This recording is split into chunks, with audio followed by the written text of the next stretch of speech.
Buhari is dead and buried in a shallow grave in Saudi Arabia.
These recent elections. It's unfortunate that because the two things happened, first of all. One party took over the labor movement, which is one of my favorite movements also. And then it became a regional party, more than, whereas it was a marvelous breach into the established two camps. Peter Obi achieved something remarkable there, that he broke that mold. Yes, however, he did not win the election. In addition, my own organization has a monitoring unit. You know the one I'm talking about. And so I could say categorically that Peter Obi's party came third, not even second. And that the leadership knew it. But they wanted to do what we call in Yoruba, Bajue. That is, I'm going to be president of this country, whether you like it or not. And I will preside over the affairs of this country, including presiding over you. I think you must start adjusting to that reality. The sooner you do that, the less chest pains you'll have when that reality comes.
And it is right there. Amoneshiwi, Amoneshi. So look at that. Amoneshiwi and Moneshi. So so hopefully Anishi so lagbara along. I think that has to be the prayer. Hopefully Anishi so lagbara along. Good day to you, good to be in your company and all that. Good day to you, good to be in your company. And how are you? Hope you're having a gloriously wonderful day so far. Hope that day gets even better for spending it in the company of your favorite or your laughing man. That is me right here. This guy right here, one man went to mow. I am your favorite or your laughing man. Am I not? You tell me. So hope the day gets better for reasons of spending it in your in the company of your favorite or your laughing man. So good day to you. Good to be in your company and all that. Good day to you. The protocol remains the same. Click on the like button as I'm inviting you to do so. So click on the like button. And then if you're not already subscribed, please do that as well. So like and subscribe is very, very important. It's for reasons of the YouTube algorithm. You all know why streaming platforms invite you to like and subscribe. So all of those reasons that you know that you're always being invited to like and subscribe, those reasons are applicable here as well. So like and subscribe for all of the reasons that it triggers the YouTube algorithm. And it's a real boon. It's a real boost for the platform as well. If we did see that our numbers are doing well, then that's somewhat of a pat on the back. So if you're inclined in that direction, then incline towards the like and subscription buttons and click on them both.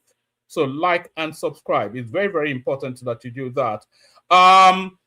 So like and subscribe, share the links as well. You know, there's a share button right there, just at the bottom of the screen, wherever it is you're watching me, in the comment section or thereabouts, even on the main screen, there's a share button. So click on that button, and then it will take you to your social media spaces. So copy the links and then pop them into your social media spaces, the places that you mooch around online. Pop the link in there. Let them come and hear this peculiar looking, funny looking guy that talks in a rather odd way. Let them come and hear the nonsense that we spew here. So share the nonsense wide and near by sharing it on your social media spaces. Like, share, subscribe. If you want to come and join me on the screen, click on this hyperlink right here. It's the first line item in the comment section. It says StreamYard. So if it says click here to come join us live on screen, and then it gives you a hyperlink. So if you want to come and join me on the screen, click on that hyperlink. It will bring you into a studio space. You might leave about 40 minutes thereabouts for me to present the talking points, but then click on it. It will bring you into a studio space. And then as soon as I finish delivering the body of the talking points, what am I even talking? I'm not actually even putting on an affectation, or this is just how I talk, you know. I don't quite know why or how, but this is how I talk. So all the things I said, like, share, subscribe, click on the hyperlink that says StreamYard, share the links as widely as you can, super chat towards the stream, and more importantly, say hello to me in the comment section. The only, I have no friends, so you be my friend for the moments that or the hours that we spent together. The first hello and the only hello so far is from Top Thoughts, who is joining us from Chicago. So say hello to me in the comment section. And as you're saying hello, tell us where you're joining us from so we can acknowledge you and all that. So let me see. There's something I need to upload into the studio because over the last few sessions, our audio has not been coming through. Anytime we're trying to share a link, our audio has not been as crisp and pungent as it should be. So what I have been doing now is I've been downloading a lot of these items and I've been playing them directly to you on the screen instead. So let me do that immediately right now. So whilst I'm doing that, you do all of those things that I've invited you to do. Like, share, subscribe, click on the upper link that says StreamYard, say hello to me in the comment section. All those nice and funky things. All those nice and funky things. Play that funky music for me, white boy. So all those nice and funky things. Shall we just get started? So the conversation is going to wrap around a media outing by Dogara, which is going to be the central piece of the conversation. But before we get there, as always is the case, we are going to meander into that particular conversation by taking a few little snippets in the news cycle. So we start off the snippet with this. I want to show you the image of a very pretty lady. I want to show you the image of a very pretty lady. So that is the image of a very pretty. And by the way, can you tell me in the comment section if you can hear the audio from this clip on the screen right here? Very, very important that you hear the audio. But before you hear the audio, I want you to look at this lady right here that I'm encircling with my cursor. Can you see her? I want you to tell me in the comment section if you can see her. So I want you to look at this lady right here that I'm encircling in my with my cursor right here. This lady right here, she's right frontal to the screen. So do you think she's pretty? I think she's not bad looking, but do you know who she is?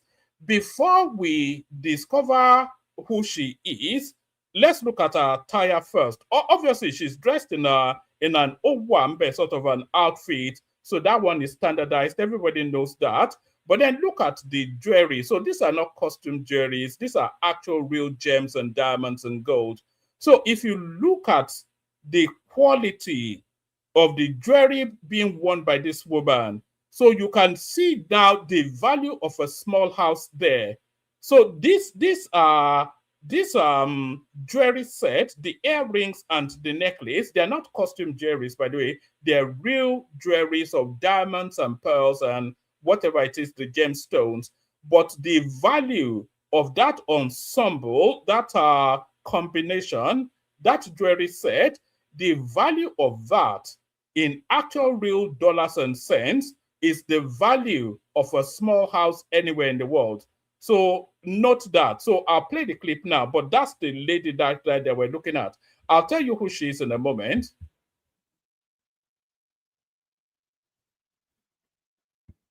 Would you say she's pretty? She's dancing to a rendition of Ashake, Omode, Shomolo. You know that Shomolo song by Ashake? So watch her closely. I'll tell you who she is in a moment. If you know who she is, tell me in the comment section. Do you think she has moves? I think she has moves. And if you look at her wrist as well, those are not costume jewelry. So that now the value of the totality of the jewelry ensemble, the jewelry set, the value of the totality of them, because they are real jewelries, the value of the totality of them is the price of a medium-sized house anywhere in the world.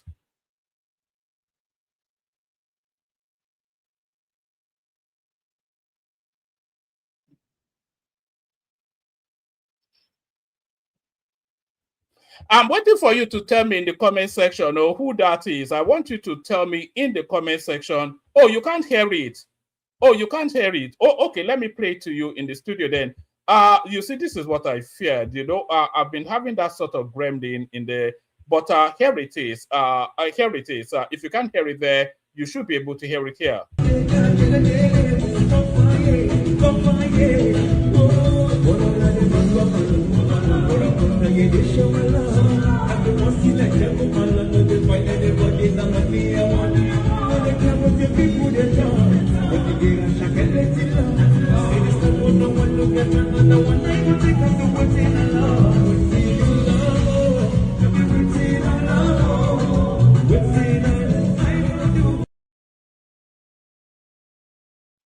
So that lady central to your screen right there is the wife of your incoming president, P. Toby.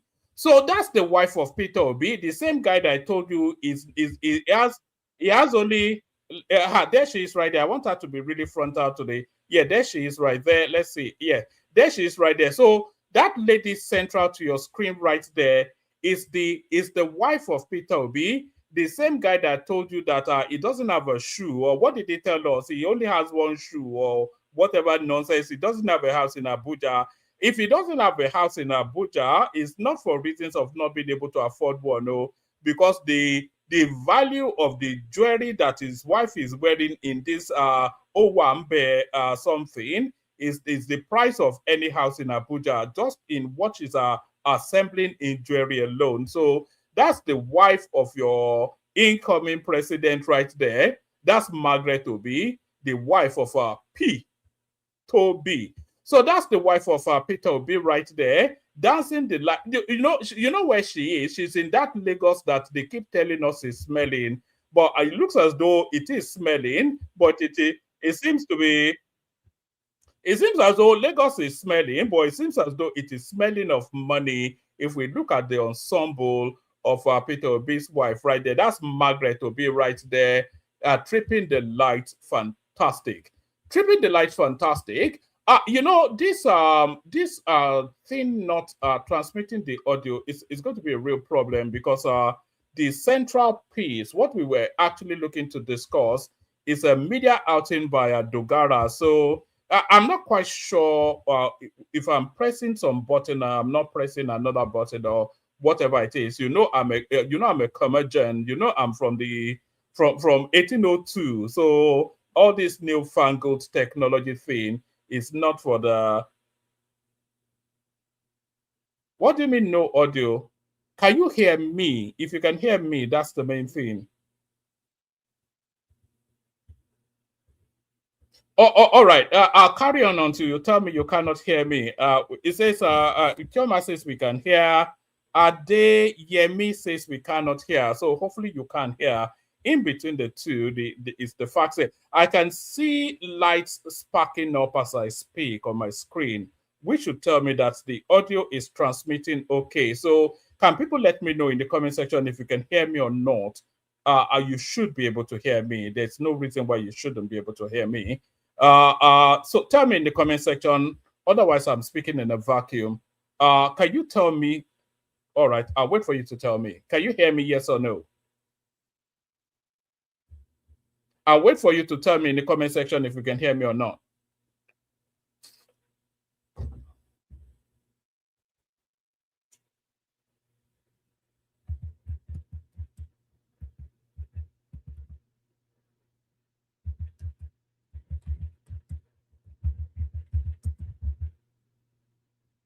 Oh, all right. Why was that so hard? Why couldn't just one person just say yes? Thank you, Adeniyi. So if you can hear me, then that's perfect. It's not perfect because you should be able to hear the clips, but it's not perfect. But let's go to some data coming through. You know how we like to have a look at this data somewhat. So this is Africa's biggest country by population. Your country is the biggest. And Nigeria is near twice the size of the second biggest country, which is Ethiopia. I never knew Ethiopia had a population. Nigeria is estimated at 136 million, 238 million people. Ethiopia 136 million. Egypt 119. So Egypt, the Egyptian population can fit twice into the Nigerian population, and you'll still have change. So that's just, and by the way, this population size right here, this 238 million people, that is a projection, because I cannot recall when we last, let me actually check, when we last had a population when we last started the census in that country. Let's have a look. When was the last population census in Nigeria? So when was the last population census in Nigeria? The last population census in Nigeria was in 2006. So what is that? The better part of over 20 years now. So it's an extrapolation and then a projection to arrive at that number, because I'm not quite sure how. I think they are using what even the birth rates in Nigeria is a guesstimation. It's not data driven. It's more an estimation of the birth rate. So they're using an estimated birth rate to project at a population size. And the Nigerian census has always been skewed with politics anyway. So there's no how that we're 238 million people in that country. Although if you go to Lagos, you may well want to contend that. But if you go outside of Lagos, the country is fairly relatively sparsely populated. So quite how we arrived at 238 million people, I'm not sure that I trust that data. But if we are going by that data, Nigeria is twice the population size of any other African country. And therein lies the difficulty, because of course, the economy is not growing at the pace of the population. So that's why you have the difficulties. The net expansion of the population is not growing with the net expansion of the economy is not growing in tandem with the population. So that's why you have this high tension, and the infrastructure, of course, they cannot pace with the population. That's why there's a deficit in right across all of the matrices of life. You know, there's an education deficit because there are over 100. If you look at Nigeria's population, even 20 years before, it was less than 120 million people, thereabout. Nigeria's population was about 120 million people for so long. And then suddenly we have this ballooned. And by the way, Tinubu is promising us a census. So it was meant to have done the census last year. Maybe the budget or the politics did not allow. But I think now post the elections, he would do that census. But that's our population right there, according to what's being put out. This is a guesstimation and not an exact science. 238 million people. Can you imagine that?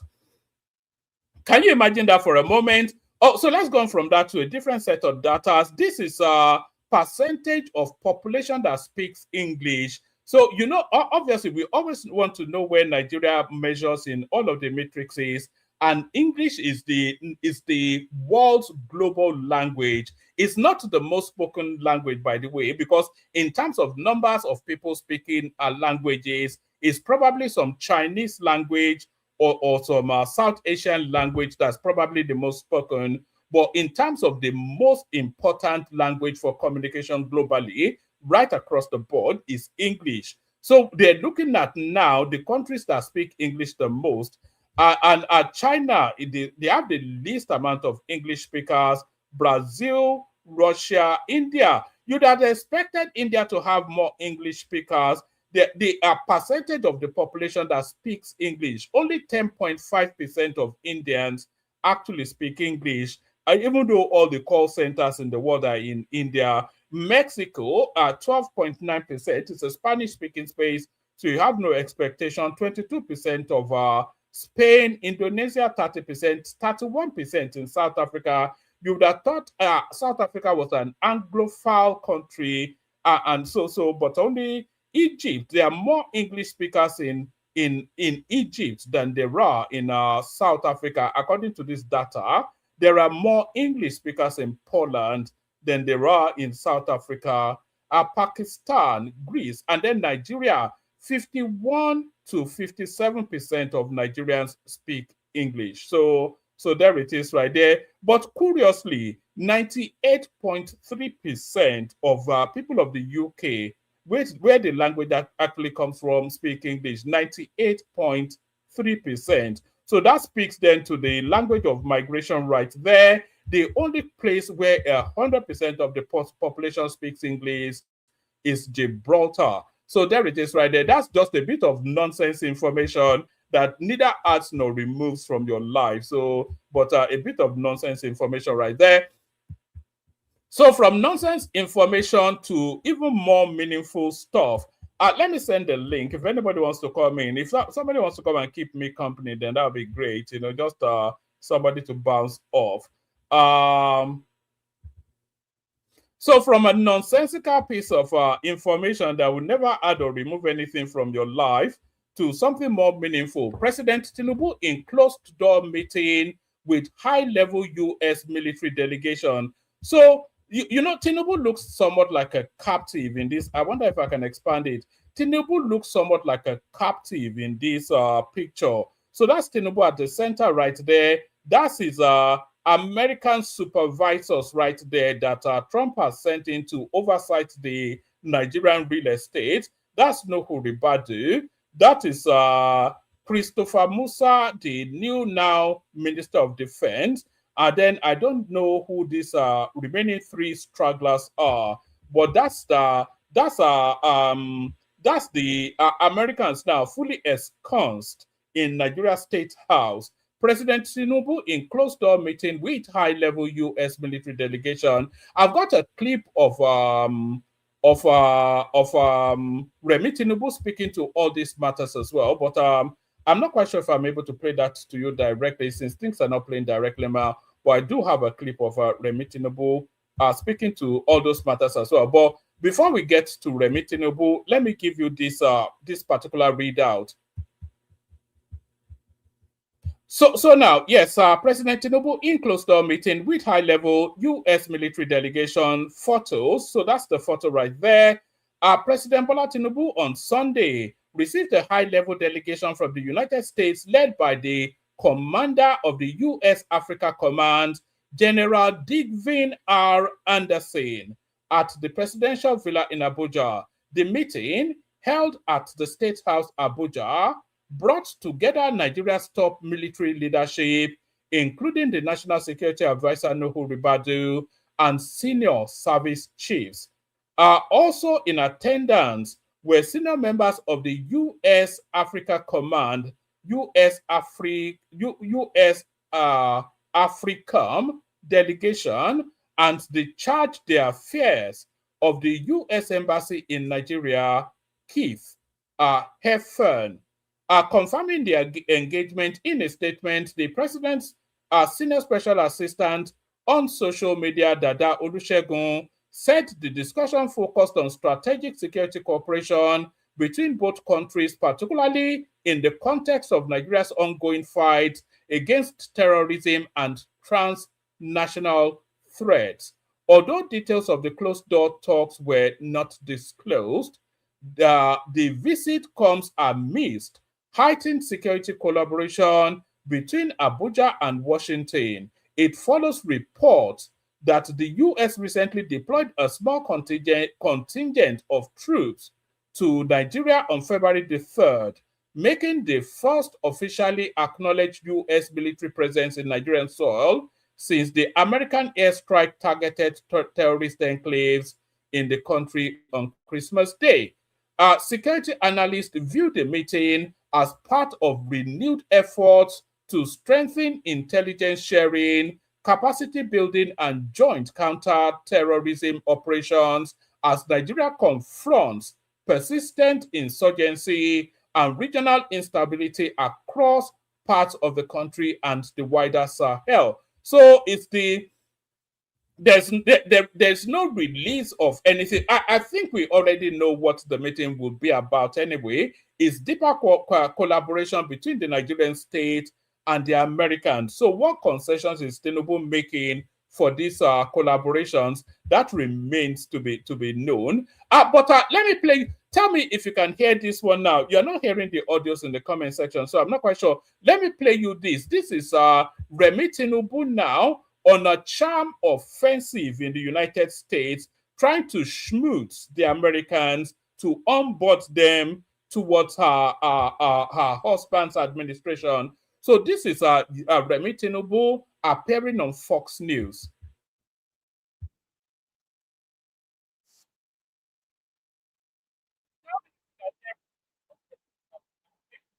Kenny, can you hear this? Can you hear this?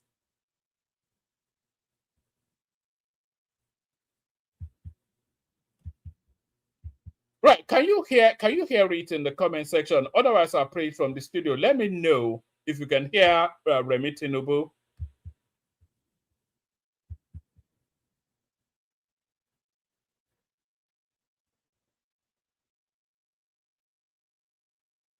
Can you tell me if you can hear it? What's going on? Is there nobody in that comment section? Tell me if you can hear the clip that I'm playing to you. All right, that's it. You can't hear it. So let me play to you in the studio then. This is Remi Tinubu appearing on Fox TV. President Trump has also threatened further strikes in Nigeria. They're working with the government in that area. Yeah, so would Nigeria welcome that deeper We did. It was quite a blessing. Whatever is happening, at times, who would have, you said President Trump recognized me. Who would have thought that would happen, to even say the least? So when you look at that, I'm getting global recognition in all of it, despite, and that is what life is all about. If something is going to be good, it will come from, the rebels, and it starts like that. And then we have that attention, we have the conversation going, and we expect, there will be more, it's going to yield a better fruit for us, and both for us and also America. President Trump had words of praise for you this morning, but there are still some U.S. lawmakers that believe that there is as they call it, Christian genocide going on in Nigeria. They've been critical of the government for not doing enough. What do you say to that argument? What do you tell them? We've been able to educate them more about the situation on ground. We live in Nigeria. We know that, this is a democracy, and we are getting close to re-election, and there will be a lot of potholes of the beliefs they want the outside world to know. And we can see that with this government, we're just out of a lot of economic crisis that we inherited, because this is the first time the government of Nigeria will remove fuel subsidy. We were producing oil, but we are not refining them. So now Nigeria, we have refined products, and we're not importing fuel like before. So our exchange rates are stabilizing. The country is moving forward. We're trying to make sure that insecurity we can tackle. And the president has even changed the service chiefs. They've replaced them with new ones. So we're looking at reforms. In November, because of what is going on and the world concern about Nigerian Christians, the government, my husband declared a state of emergency on the 26th November 2026, and on insecurity. And by that, what did he do? He had to ask the police inspector general to recruit additional 50,000 police officers, and then the soldiers, 24,000 officers, so that they can help him, to secure insecurity. And not only that, there are 10,000 forest guards that were not carrying arms before. It said they should be armed so that they can secure the forest where all those terrorist groups, take hiding, and so that, and also the bandits and people that are, killing for ransom or asking people, kidnapping for ransom rather. So those are the target. And also not only that, 11,566 police officers that were under VIP assignments have been recalled, so that, and they've been sent to all the hotspot areas in Nigeria, like Plateau State, Benue State, Taraba, and also other communities that they felt that they needed. So, and that's what has been happening.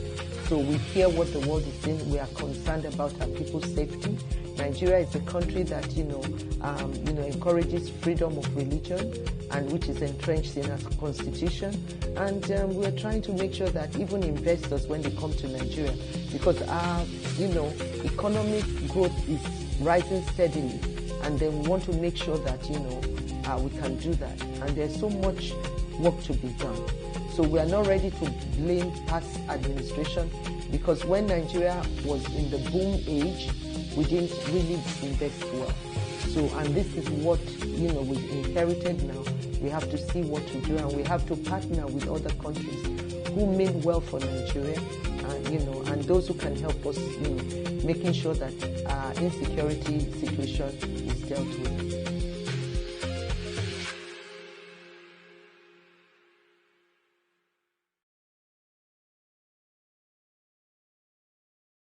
Oh, all right. So there it is right there. So there's a lot of things to unpack from that. I wish I could play it to you in real time, but I'm not quite sure why the thing is not pulling through. Maybe when I come offline today, I'll try and address it, because we've had it in 3 sessions going now. But there's a lot of things to pardon me. Let me try it again. Actually, I rebooted it. Let me see if it works now. Let's remove this and bring this up. Tell me if you can hear it now. It's very important that you should be able to hear it.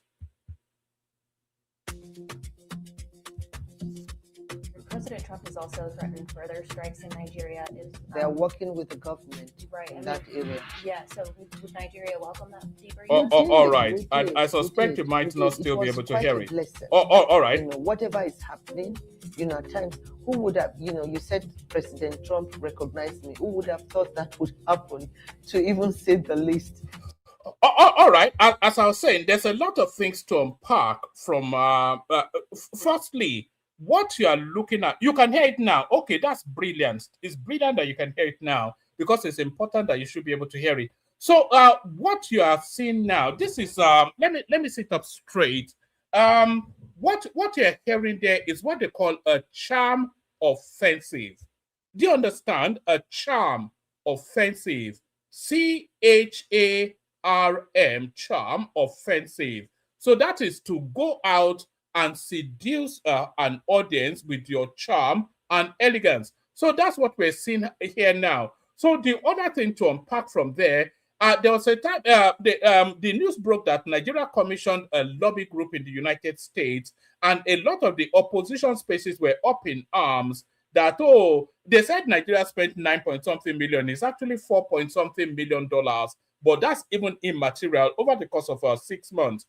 That's even immaterial. If you know how much countries like Israel, how much they spend on lobbying in America, then you say that Nigeria, they should X that amount they are spending by 100. Nigeria should be spending in excess of $100 billion on lobbying in America, because of course it is the lobbying that got Trump from the abyss of destroying Nigeria now to collaborating with Nigeria, to the point that we're seeing now the Americans trying to help Nigeria rejig its security infrastructures. But Remi Tinubu being in America now is a charm offensive. She's gone to the United States. She's had this Christian breakfast meeting where Trump was present. Trump acknowledged her presence. Do I have that clip? Trump, I think I have that clip, unless I've deleted. Yes, let me play you the clip. It's quite interesting that with all of the threats and some kind of subtle pressure on Nigeria, it does look like President Donald Trump today acknowledged the presence of the First Lady of Nigeria, Oluremi Tinubu, publicly during the 74th National Prayer Conference in the United States, recognizing her role as a pastor in one of Nigeria's largest Christian congregations. President Trump, while addressing participants at a faith-based gathering, made reference to Mrs. Tinubu's pastoral background and leadership within the church, drawing applause from the audience. The acknowledgement places the Nigerian First Lady among prominent global faith leaders present at a conference which brings together political figures, clergy, and policymakers for prayers and reflections on leadership, governance, and national values. Take a listen to Donald Trump here.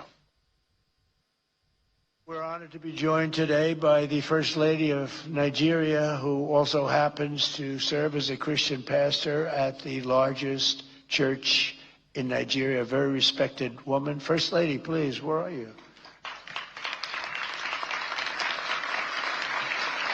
Thank you very much. It's a great honor. Thank you very much.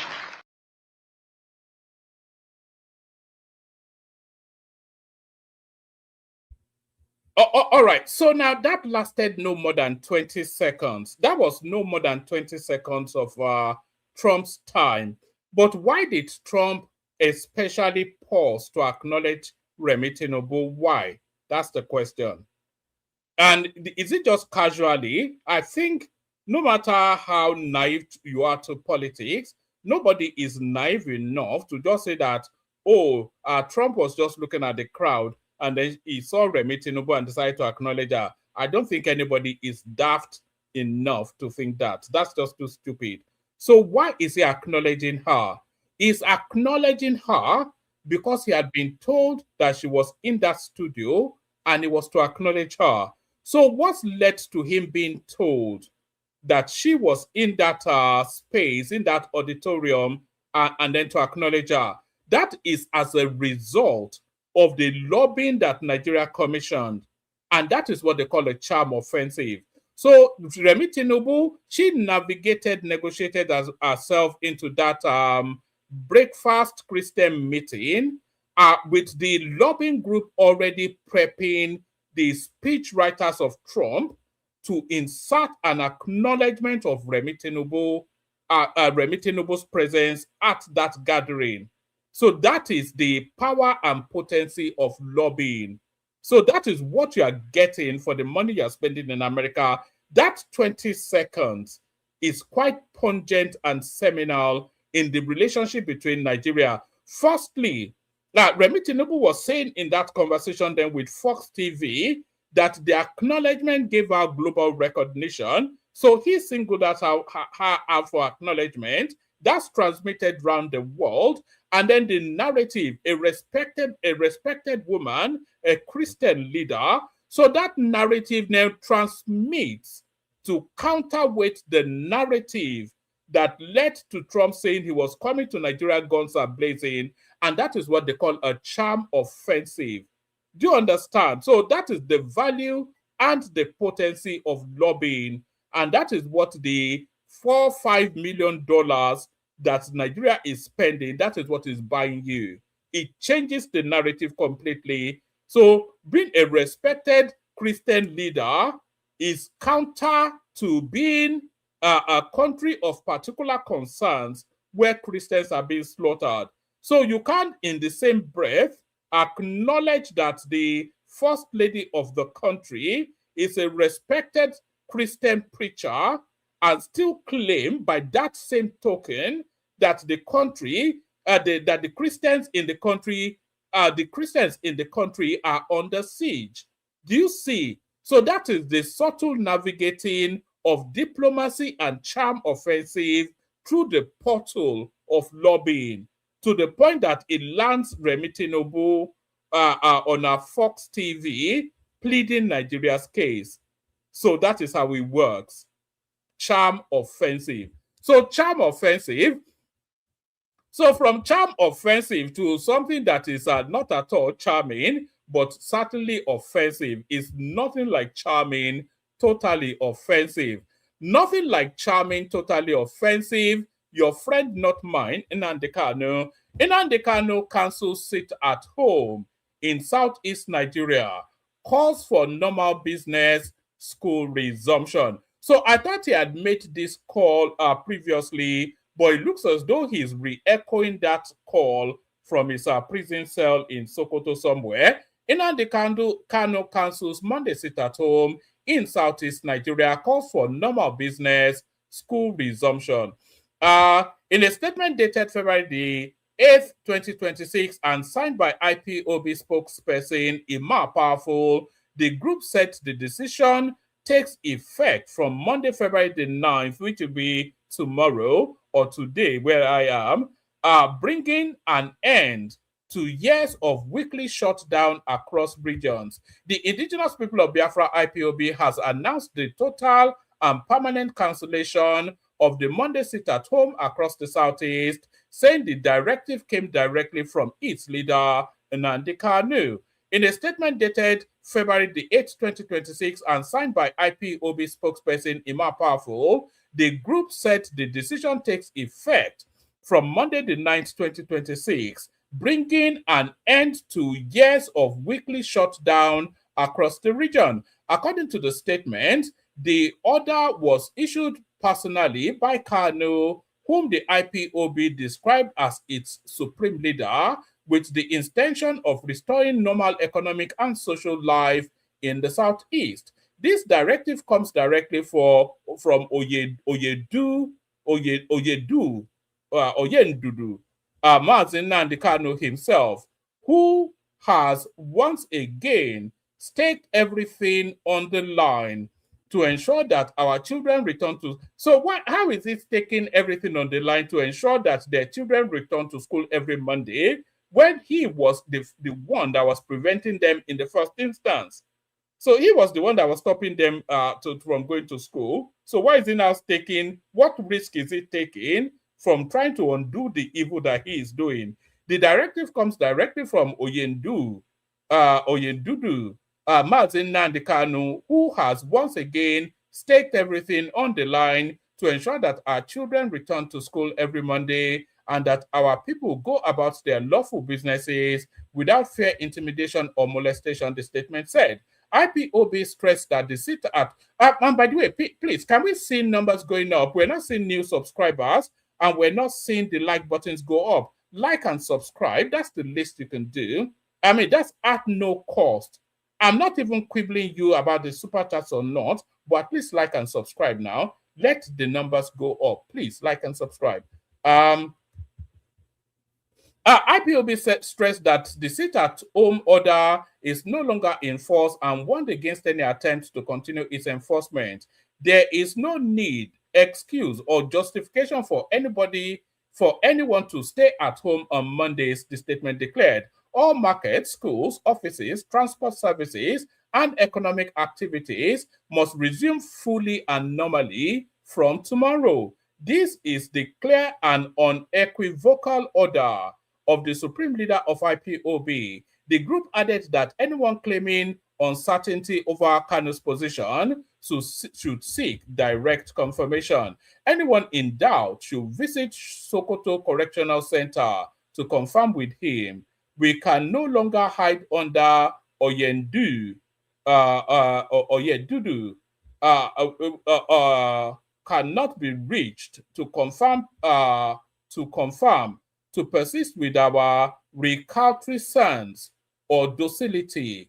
Monday sit-at-home is over. That era is gone, the statement reads. IPOB wants that individuals or groups who attempt to enforce sit-at-home going forward will be treated as enemies. Any individual or groups attempting to enforce sit-at-home from this moment forward is acting against his direct command, the group said. Such persons are enemies of our people and the Biafran cause. They will be pursued to the ends of the earth and confronted until they are completely defeated. So that's a threat of, that's a death something. You know, Nnamdi Kanu, it deals in life and death.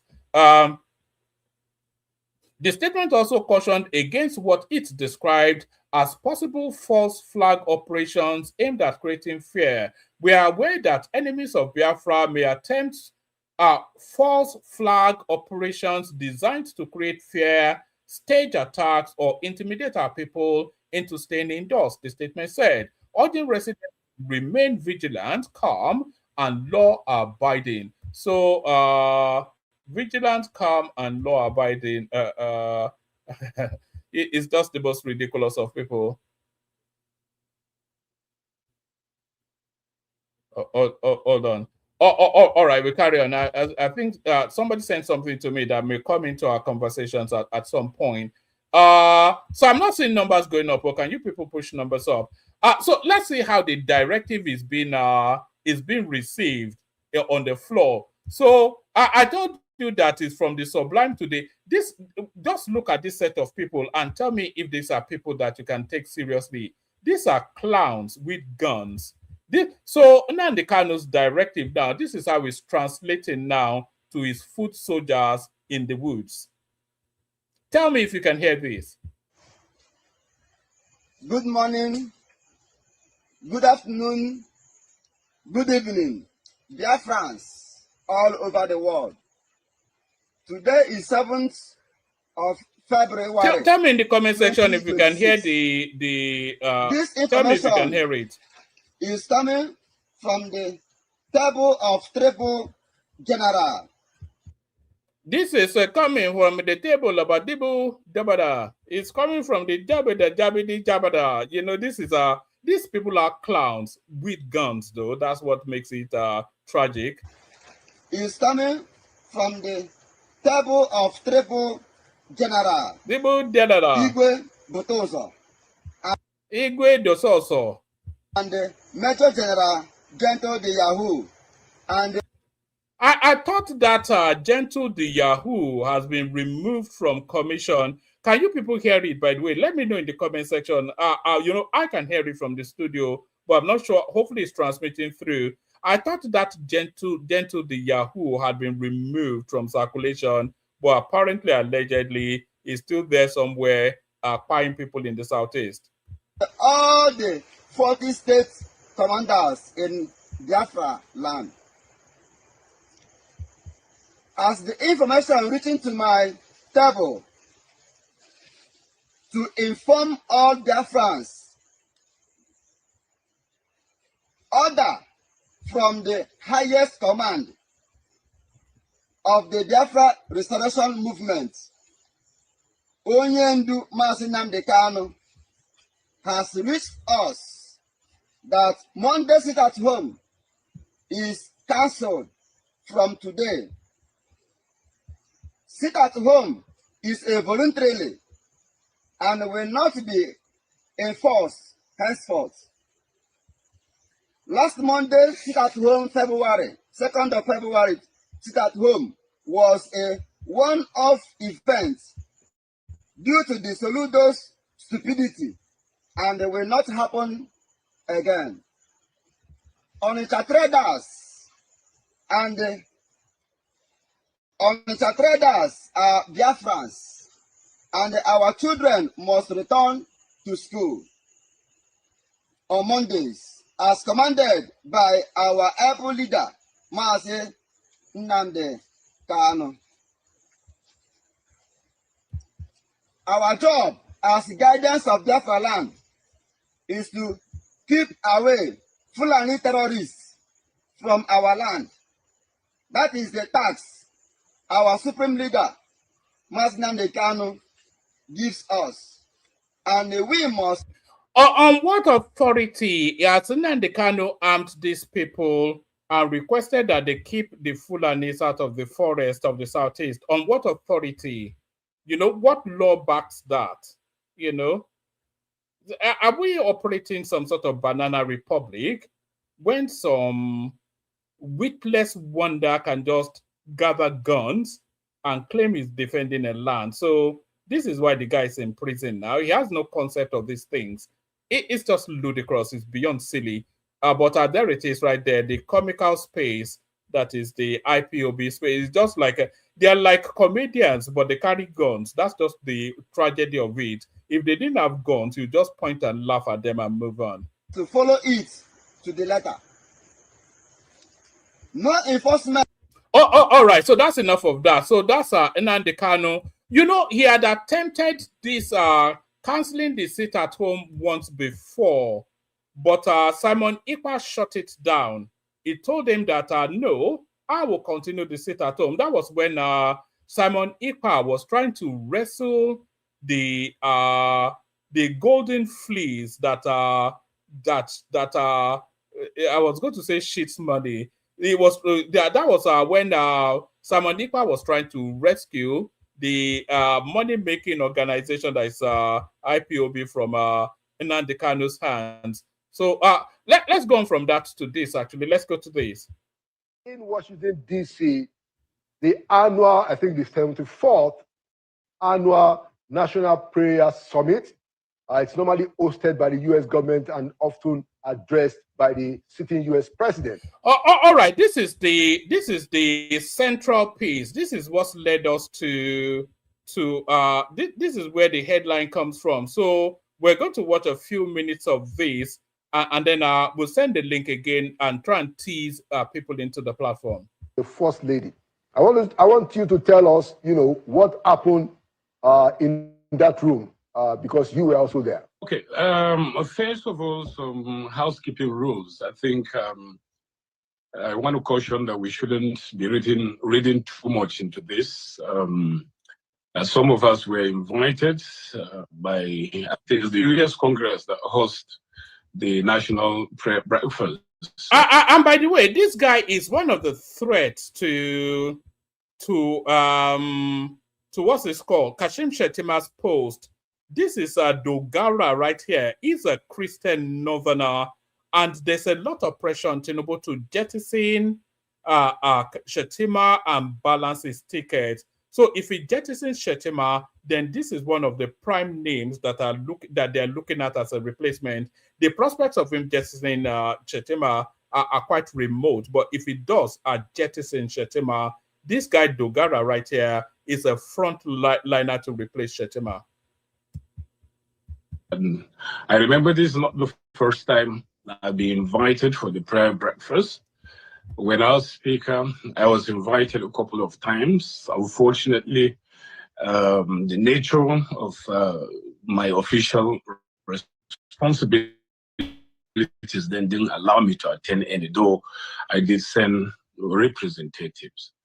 But as to the reason behind the National Prayer Breakfast here in Washington, it's a forum. I think it has nothing as much to do with religion, because I can see people of all faiths, an event, full of beehives of activities where people are in the spirit of Jesus. And this year, it was wonderful.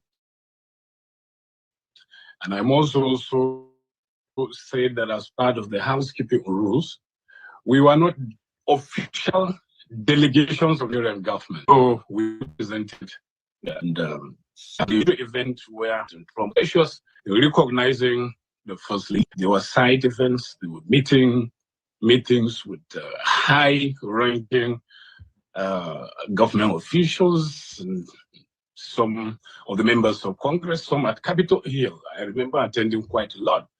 And all right, we may skim through quite a bit of it. These are just preambles. A bit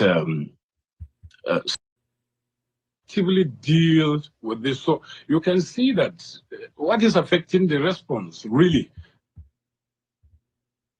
So did you have any kind of inclination during your conversation around the National Prayer Breakfast about how this was going to work with the Nigerian government, or to help with the situation that we have regarding the killings and insecurity?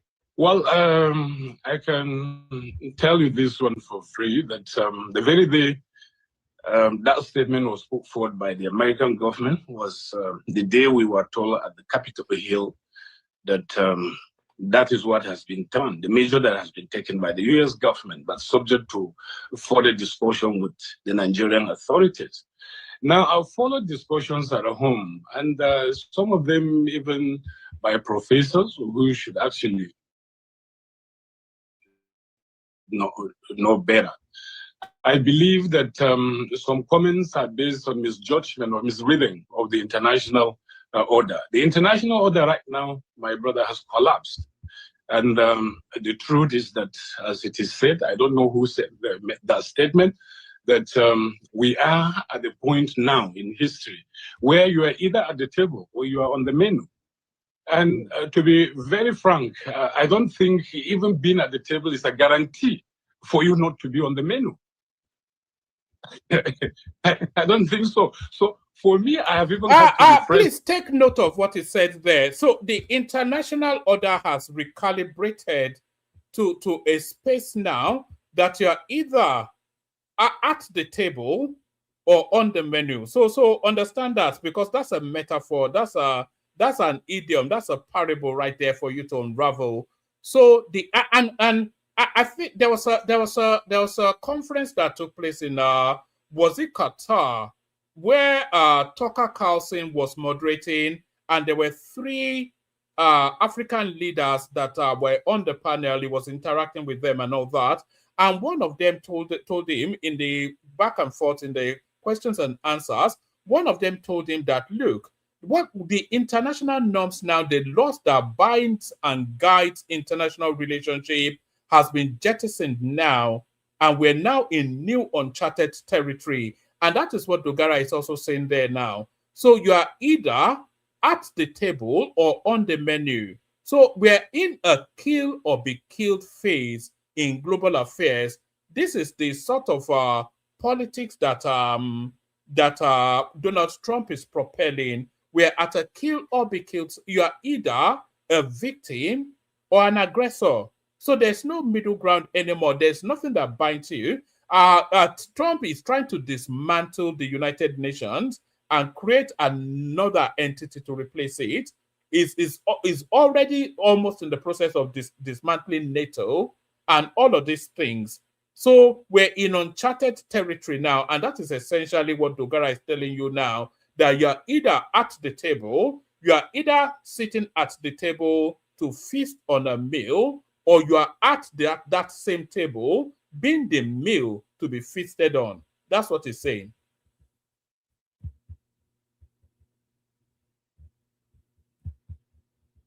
Where you are either at the table or you are on the menu.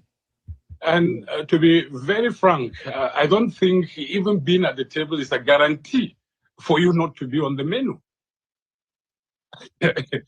I don't think so. So for me, I have even had to refresh that to say that we have run into a situation where you see where world affairs is now. We're in a perilous phase in global affairs when like we've already said, we're in a perilous phase.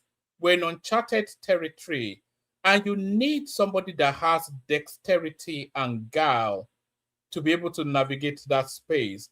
If you look at the Nigerian political landscape, you want to question who amongst the main protagonists, the main players that could possibly govern that country, who amongst the main protagonists has the dexterity, the guile, the fleetness of foot to be able to navigate this Trump phase that the world is in. You know, because you need to be able to think fast on your feet. That's just what it is. And the president of Venezuela is a prime example. He was posturing, convinced about his own sovereignty, and then Trump just plucked him like a fruit from a tree and threw him in a prison in America. So that is what it is. The Greenland is a sovereign space. I think it's under the protectorateship of one of those Scandinavian countries. And Trump says he wants to take over that country, and all of the chances are that he will take it over. So we're in a might is right sort of place in global affairs. And anybody navigating any country, anybody that is superintending any country, the superintendents of every country, i.e. their presidents, prime ministers, they have to be able to navigate this. You have to be able to be quick in thinking and be quicker in action in order to navigate where we're in. He told you there that even being at the table does not guarantee that you're not on the menu. So you have to make a lot of concessions. You have to navigate your language around your relationship with the Americans in order to survive these Trump years. So which amongst the Nigerian political player space has the gall and wit and fleetness of feet to be able to navigate? Can Peter Obi handle Donald Trump? Will he go to Donald Trump and be saying China, China? The guy will slap him now. And I'm not even saying metaphorically, he will physically slap him. Will Atiku go there with a bag of dollars and say he wants to? The guy will shoot him now. So who can? Will Showore go there and say, it will kick him in the head? You know? So who amongst the political actors can navigate this American phase that we're in? Because what the Americans are looking at is nothing to do with your Christianity. They're looking at geopolitics and resources. And that is it. And they're looking at the preeminence. They may be after your resources or not. That's one thing. They are after your resources because we saw how they took over the oil fields in Venezuela. So they're after that, but that is not the primary thing.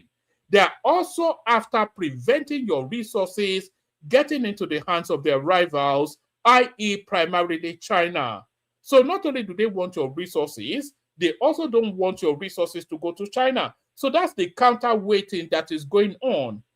And that is all of those spaces you have to navigate. So who amongst the Nigerian landscape has the smartness, the cuteness to navigate it? That's the question you need to ask yourself. Strongest at the table devours the rest. So we have to understand this. We have to understand this. If care is not taken, if we don't do the right things, if we don't take all the steps that we need to.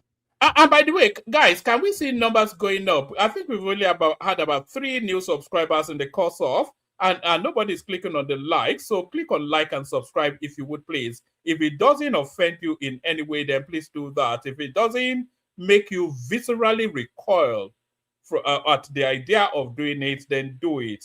If it's no skin off your nose, then like and subscribe. To take in order to be at the table, I can guarantee to you that Nigeria's future may be determined without us. There it is right there. That's the phrase. That's the phrase right there that inspired the headline. I can guarantee you that that Nigeria's faith and Nigeria's future may be determined without us. So there's only one thing, there's only one word that it got wrong in that phrase. I can guarantee you that Nigeria's fate may be determined without us. So there's only one word missing from that phrase, that it got wrong in that phrase. It's not may, but will. Because I can guarantee you that Nigeria's fate is decided without you. So your fate is, if Trump wants to collapse that country, he will collapse it because he has already created the narrative to collapse that country. And that narrative is playing out quite aggressively within the right-wing quarters of the United States. So if he wants to collapse that country, he can collapse Nigeria and put an administrator there. He's already done it. He collapsed Venezuela and put Marco Rubio in charge of a whole sovereign country. What has happened? What consequence? Who can consequence him? If Donald Trump decides that Donald Trump Jr. should be the next president of Nigeria tomorrow, and he sends him to go and take over from Aso Rock, from Tinubu, who or what on earth can stop him? Is it Ghana that will send troops to come and rescue from Donald Trump? Who is going to stop him? So your fate will be decided outside of you. So you better play nice, pull your trousers down and bend over and let Trump do to you what he intends to, because it's outside of your control. So just pull your trousers down and bend over. At the table devours the rest. So we have to understand this. We have to understand this. If care is not taken, if we don't do the right things, if we don't take all the steps that we need to take in order to be at the table, I can guarantee to you that Nigeria's future may be determined without us. based on what I know, based on what I've heard, based on what I've seen here. Yeah, I mean, It's scary. Yeah, I have that same worry, Excellency, because I have also been, relating with quite a few of the individuals, especially in the U.S. Congress. I was there in November. I met quite a few of them, and some of the things that I have heard, since then. Let me show you this image. I think a lot of you guys don't actually understand what is going on. Your future is already being decided without you. Here is Donald Trump sending American functionaries to go and supervise your country, and they're in Aso Rock Villa at your presidential seat. Look at Tinubu, look at the Americans, look at the posture, look at the imaging, look at this guy to the far right. There's a knowing look on his face now. He knows what is going on. This guy right next to Tinubu to the left, there's a knowing face on his face. He knows what is going on. But look more. Let me see if I can expand it. Yeah, let me expand it so you can really see them. Look at the look on Tinubu's face. If that is not a look of surrender, then I don't know what is. Your future is being decided outside of you. And that is the nature of war politics now.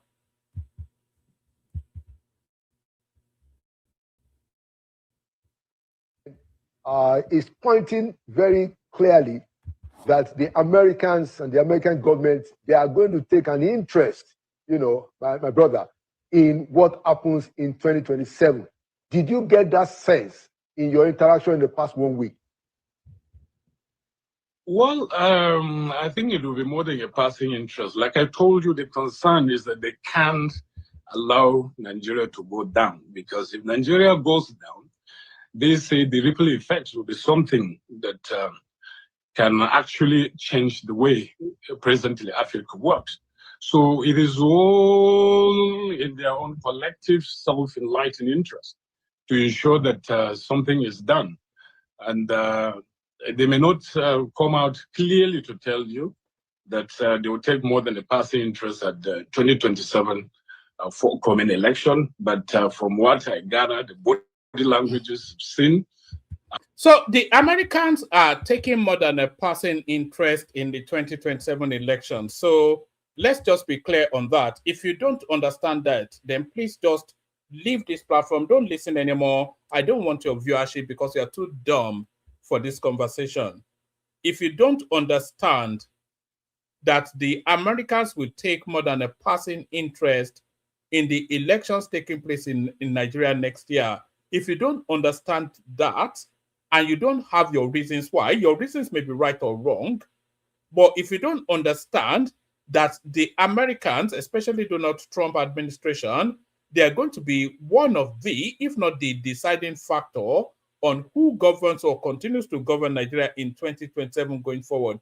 If you don't understand that, then I need you to switch off this flat platform, go and watch some Odunlade Nollywood movie or something, or some skit somewhere, because you're too dumb to be in this. You're just too stupid. The Americans will decide who governs you 2027 going forward. That's quite clear. They are investing resources and personnel in your space now. Now, they are investing resources. They threw a bomb. Do you know the cost of that bomb that they threw? That's the better part of at least $10 million, if not more, just to lob that bomb into Sokoto. If that, in fact, that's an underestimation. The deployment of, fact-finding teams, and then subsequent deployment of troops, and now subsequent deployment of senior personnel, military personnel, to come and encase your own president like a convict. So if you see all that, and you still don't understand that the Americans will decide who wins and who governs Nigeria 2027 going forward, if you still don't understand that, if you need an explanation to understand that, then you are too dumb to be in this conversation. Too dumb. But we listen on. I know that will likely be the case. And I really thank God I was able to make this trip. I've learned a lot. I've seen things that I've never seen, and I know a lot. Yeah, I mean that is very is very important, and I know that it's a very sensitive subject. But hey, this is the future. You see, as important as what Dogara is saying to us, as important as what he's saying to us is even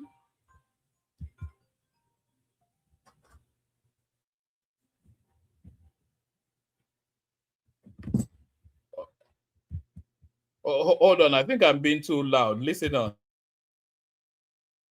Of our country, and it's important that we speak frankly about it. One of the things that I have heard, Your Excellency, is that the Americans, and this is going on behind the scene, I'll be surprised if members of the Nigerian government haven't picked it up. They are saying that, look, we should not have a Muslim ticket in 2027.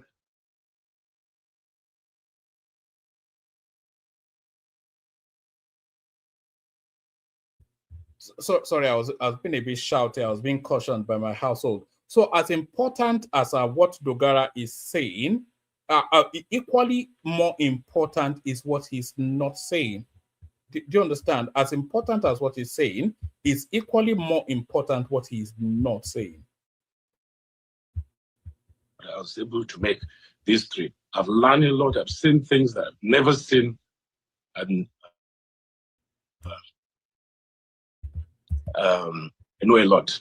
Yeah, I mean that is very is very important, and I know that it's a very sensitive subject. But hey, this is the future of our country, and it's important that we speak frankly about it. One of the things that I have heard, Your Excellency, is that the Americans, and this is going on behind the scene, I'll be surprised if members of the Nigerian government haven't picked it up. They are saying that, look, we should not have a Muslim ticket in 2027.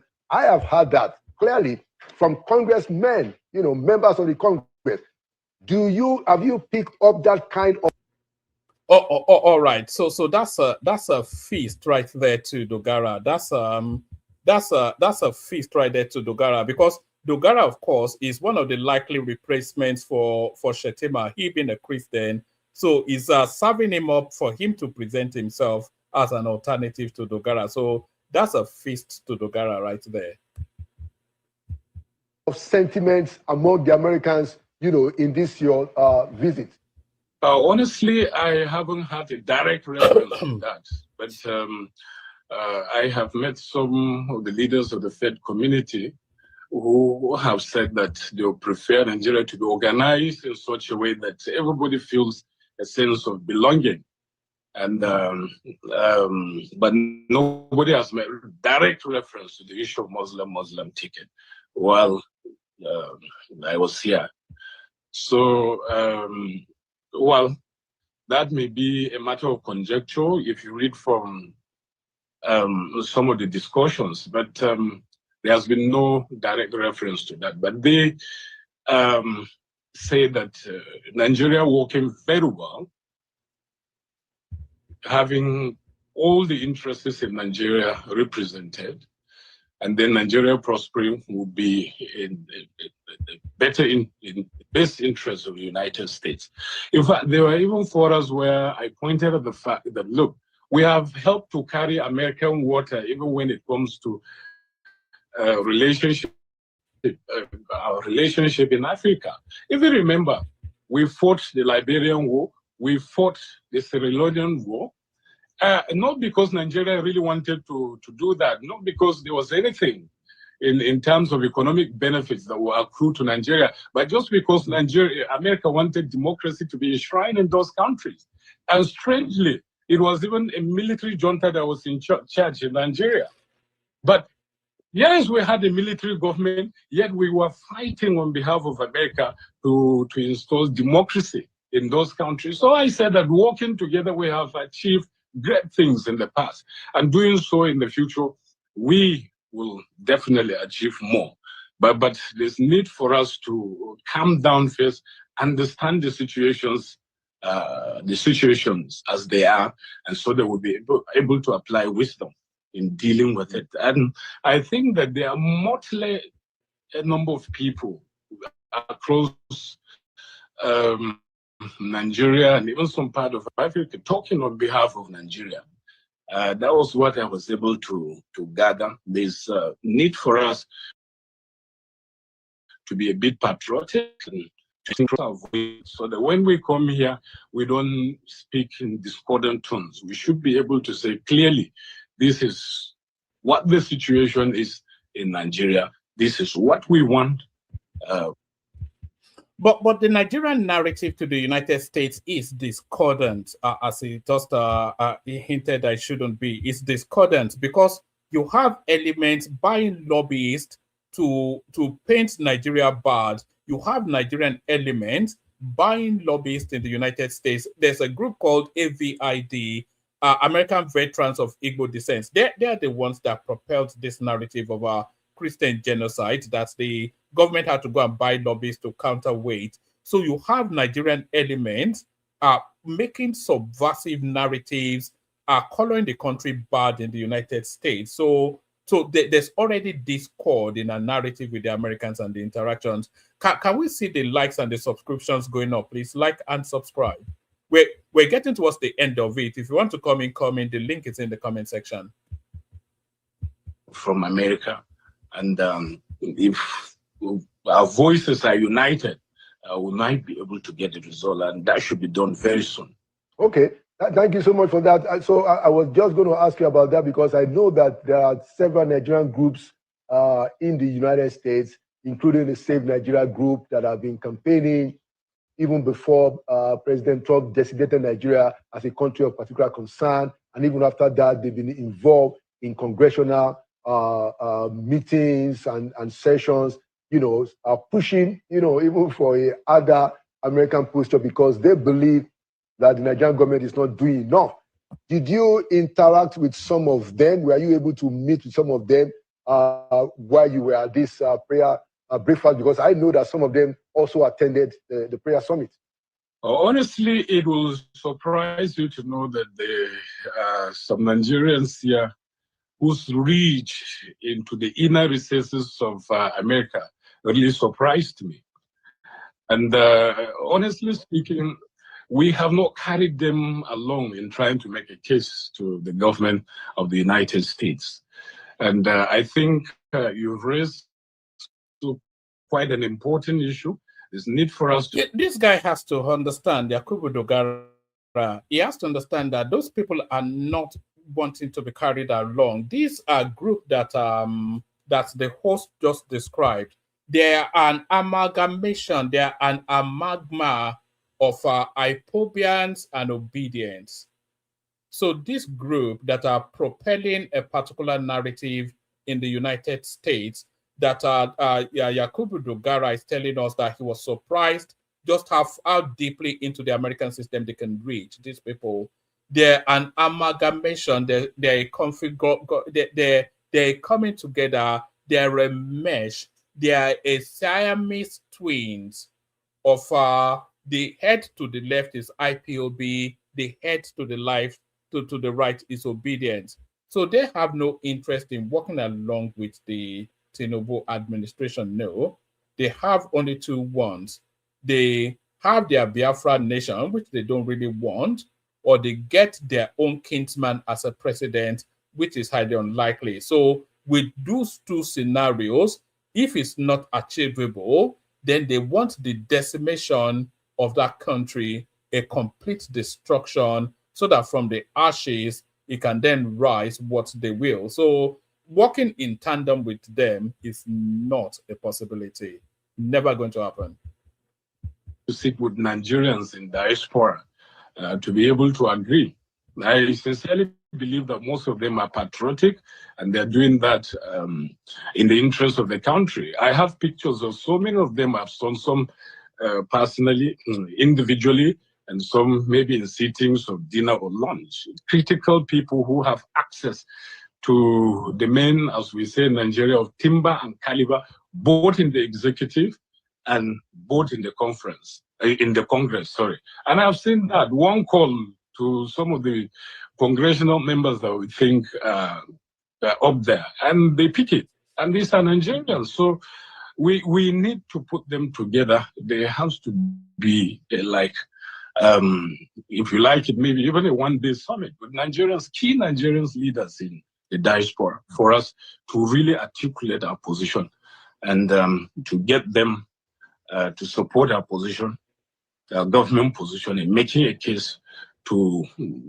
those who have the ears of Mr. President and the key people of the Department of State, even the Secretary of War and the rest, for them to really understand our position, appreciate our position, and then determine what to do going forward. I mean, I'll ask you one last question, and it's something that is a bit critical, but it's important that I ask you, based on what you just said now, that the Americans want relationship rather than transaction. Would you advise President Tinubu that this idea of paying $9 million to lobbyists doesn't make sense, if you agree to that? Or what's your own perception with this issue of lobbyists? Some people said that, it's because of the lobbyists that President Trump mentioned the First Lady's name. And I think that is just nonsense. What's your view on that? Last question, Excellency. Well, my brother, you have lived in this country, and it's true. Well, you think that is just nonsense because you are daft. Because if you are not daft, then why else would Trump mention Remi Tinubu other than him being pushed by a lobby group? So I'm not sure if he was trying to pander to the obedient space with that comment. But if he actually does think that, then he's daft, that presenter. Throughout Washington, in fact, there was a place we went to and had a meeting with the former ED of the World Food Program. We're trying to lobby him to see whether we can have more food given to IDPs in Nigeria and then the hungry in Nigeria. So they told us that virtually all the houses there have been rented by lobbying groups. So lobbying is not bad. The only thing I disagree with is this issue of $9 million being paid. I don't know if the government has really come out to confirm that they have paid $9 million to a lobby group here in the US. So as far as I'm concerned, it's speculative, except I see evidence that that is being done. But I know that lobbying itself, there's no country in the world that doesn't have a lobby group here. So it is not out of place, really speaking, for a Nigerian government to have a lobby group, but to pay $9 million is quite on the high side because of it would be idiotic. It will be a dereliction of duty. It will be highly irresponsible if Nigeria doesn't have a high-powered, very expensive lobby group in the United States. Which country on this planet, even the United Kingdom, has a lobby group in the United States? How do you function if you don't have the ears of the Americans? Situation we are in Nigeria, but I don't think that has happened. But if the government comes out and says, yes, we've paid $9 million for a lobby group in the US, then maybe we can take that off. But it's speculative, but you know very well, having lived in the US, that there's perhaps no country on earth that doesn't have a lobby group around Washington trying to push for a single. In fact, the entire Congress works on that.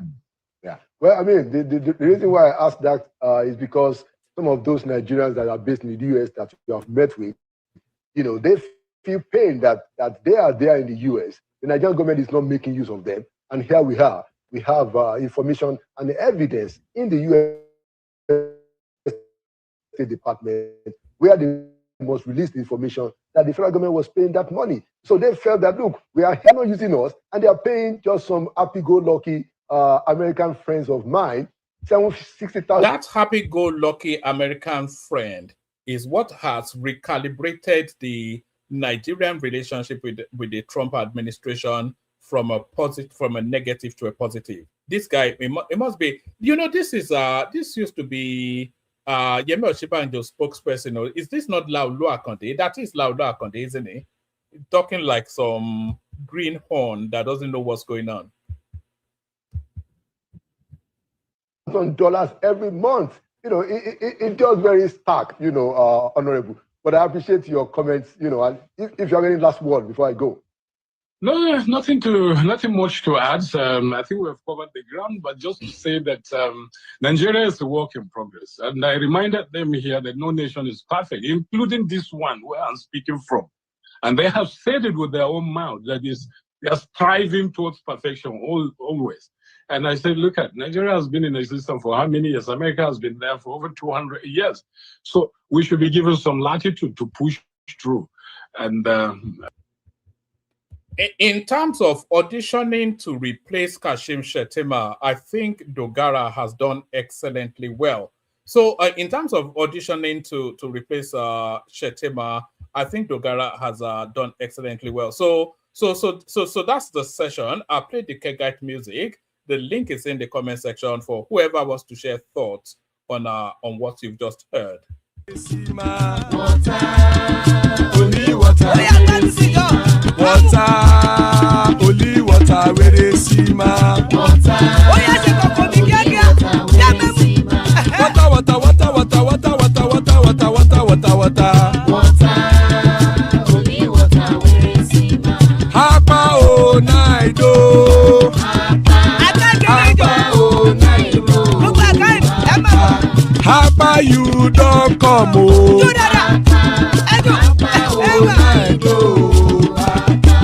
Hapa oh naido.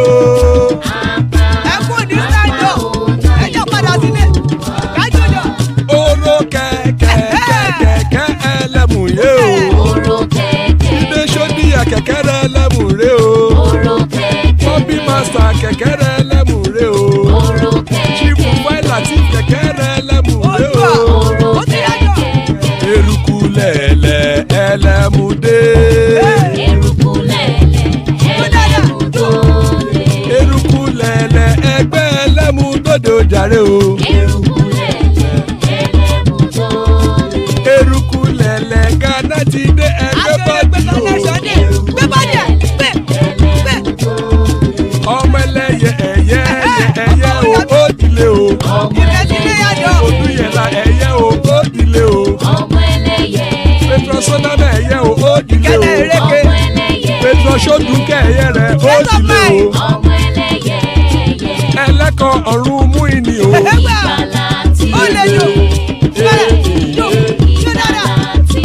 Àkùkọ ọ̀run mẹ́kọ̀.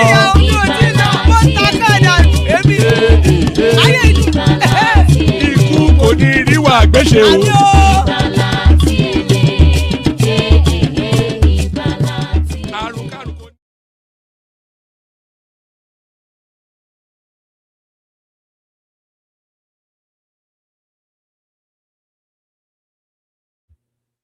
I was speaking not knowing I'm muted. Ikuko Niru Agbeche, may death have nothing to do with us. So amen to that on behalf of myself and you, my friends. Amen to that on behalf of myself and you, my friends. Joining us, Chioma. Always a delight when Chioma is here. Aro Gidigba is here. Good to see Aro. Bishop in the house. And as is Charlie Boy. So that's the assembled so far. Still plenty of spaces. Anybody that wants to hop on. Thank you for joining us, ladies and gentlemen. We start it off, kick it off. We do 5 minutes monologue just to go through quickly, and then we open it up. We kick it off with Chioma, who came in first. Chi, Wagwan. Hi, one man. Good evening. How are you? I'm good. What's this about you cooking? I didn't know you could cook now. I thought you were, Uber Eats sort of merchant. I am Uber Eats. I'm an eat out kind of person. I don't like cooking. It's just a small meal that I made and I just don't feel like cooking. But anyway, one minute, can you just acknowledge that I was always right the whole time? About what? So the last video you played, that man was talking about the U.S. taking charge of Nigerian election. That was the same thing I said how many weeks ago before Mike came in the studio talking about Chama and the lobbyists in the U.S. And I'm like, no, it's a no-brainer. And you literally even told people that if you don't get it, then you need to leave the platform. If you don't get that the U.S. is going to control the trajectory of the 2027 election, which was exactly what I said 2 weeks ago, one man, right? Yeah, well, that wasn't exactly what you said, but you were Are in the you really going ballpark. to lie? You're No, you literally said just lying you because said you said I can Tinubu has pull the to. video. One You minute, said I can Tinubu literally has pull the to. video and send it to you and make you play it on the Choma, I show. was here when you spoke. Now you said Tinubu has No, to but get you to say clearly didn't Shetima. listen. You said he should drop Shetima for a Christian. That was what Yeah, you that's the said. same thing they're saying. It's the same thing No, that it's the not. U.S. is on his neck, right? And that he has to have a backup plan. That was what I said. Because they're really going to control the election, that we may not even have an election. And they're in charge. And look, they're in Nigeria. These are what I was telling you. Remember, I told you this. And you just glossed over it like, oh, it's coming from Chi Chi. But I keep telling you, you guys are so myopic in kissing ass that you literally have to think outside the box, that things have changed. You get it? It's no longer business as usual. It's so serious that First Lady was in the US. So I was right. Can you just say I was right? One man, just tell me I was right all along. Yeah, I would say that if you were, but if you were not, One man. so you're not. Okay, so I was not right in anything that I said 2 weeks No, ago. no. I acknowledge that you are in the ballpark of what is going on, but the Americans cannot force Nigeria to change its. They can't force a ticket on Tinubu, and Tinubu is not likely to jettison Kashim Shettima. So that's the So thing. yeah, You guys don't need to know what's going on behind the scenes. The guy just literally, you don't have to know everything. You get my point? Just like you didn't know when First Lady it was in the US until it was trending on the news. You don't have to know anything. Trump is gonna be calling shots. And you guys need to pay attention. It's serious. And that's what I've been trying to tell you guys. Like, stop being myopic. You have to think outside of the box, you know? And remember what me and Madame Zita told you, and what I've always told you, one of the reasons I'm okay with Tinubu is because of his wife. I feel like she's she was wearing the pants. I like that. I mean, we don't want a town hall, you know. The town hall guy. But I like First Lady. She's very intelligent, very eloquent, very classy. Everything about her is nice. I like that she's very outspoken. She's the only first lady that we actually had in Nigeria. I mean, I like Jonathan's wife too, but she was just a bit too dramatic for me. First Lady Remy is more poised and, sorry, what were you gonna say? I said now only you waka come. That was good Yeah, luck, Patience Jonathan. Now only you waka come. yeah, I mean, she was so sincere, but I mean, that was so low class for me. That She's was like dumb, isn't she? caricature, Really? Yeah. Huh? She was a bit dumb on the dumb side. They said she's even Yeah. Aisha Buhari was better than Patience Jonathan. Yeah, I mean, she was very, sincere and sweet, but I mean, that was embarrassing because I mean, we're bigger than that. But anyway, I respect an educated first lady, very outspoken. She represented us well because I don't even think Tinubu, President Tinubu would do half of what Remy did. And if Tinubu wins the election, we owe it to First Lady. She is the president of Nigeria, and I'm so proud of her. She really represented us very well. This is why, remember, there was like, I think 2 years ago, I told you that what my uncle always told me that he'd rather marry an intelligent woman than a beautiful wife. You get my point? And the reason why he said that is like people like Remy Tinubu, she's a virtuous woman. And I mean, she's beautiful too, but it's just like her wisdom is beyond. You get what I'm saying? It's not that many women that can really, transcend and go above and beyond for her man. If you know what I'm saying, she's just not just chilling in the house or in Asarok wearing gele. She's so composed, so classy, so demure. Everything about First Lady Remy, she's my auntie, okay, first of all, but she is on point. I love her. And I've always told you how much I love her, right? One man, true or false? One man, can you hear me? Can you Sorry, guys hear me? I was responding not knowing I'm muted. Yeah, yes, you've always spoken about your admiration of her. Yes.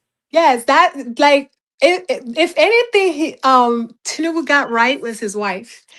And that's why they always say that it's always like a man needs to be careful who he marries.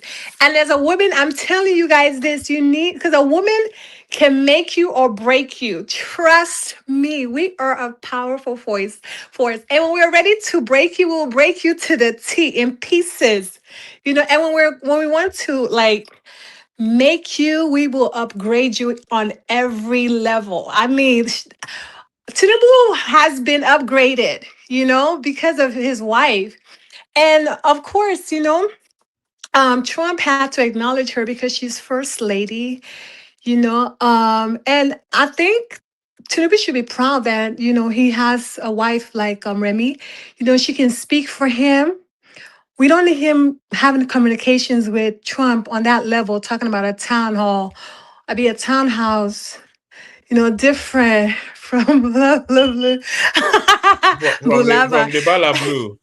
Exactly. That's what I'm saying. You see, I love their marriage, I mean, he has his own thing going on from way back then when his head was like, sharp. Now he's aging. His wife stepped in, She's like the shero, and I love that. She's like the driving force behind his presidency. And people don't even know this. But listen, I live in their house. I know what's going on, okay? So wink wink.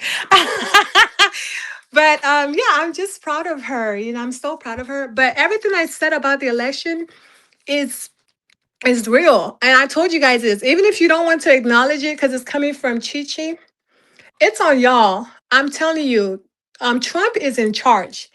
And I really want Tinubu to really have a backup plan and not just hope on Shatima, because either way it goes, the US is in charge. Whether he chooses Shatima or not, the US will decide who will be our president. I'm sorry to say that's just a fact. So you guys need to get information. Rock, President Tinubu, everybody in the villa, we need to get information and get it together. We don't need the US to strike twice. That's embarrassing. So what's up? What's next on the news? Oh yeah, Nnamdi Kanu thing. So first of all, one man, that Nnamdi Kanu announcement about abolishing the what do you call it? What's the thing? What you call it? Sit at home. Yeah, the sit at home law. Yeah. First of all, it seems a bit disingenuous. And not only that, I wish he had made an announcement from jail with his lawyers standing by him. It makes it more legit, Even if Southeasterners, But the start saying, authorities will not facilitate that now. I think the judge in his judgment actually forbade him from having access to electronic devices for publication reasons. Remember the judgment. yeah, but so how does he have power to sign off on things and still be calling shots if the judge banned him from that? Will visit him. His lawyers will visit him, and then they will issue the statement via his lawyers. Yeah, I wish they can give him a pass with that. I really wish they can give him a pass with that because I did experience. I was in Southeast. I was in Imo State. This last Christmas.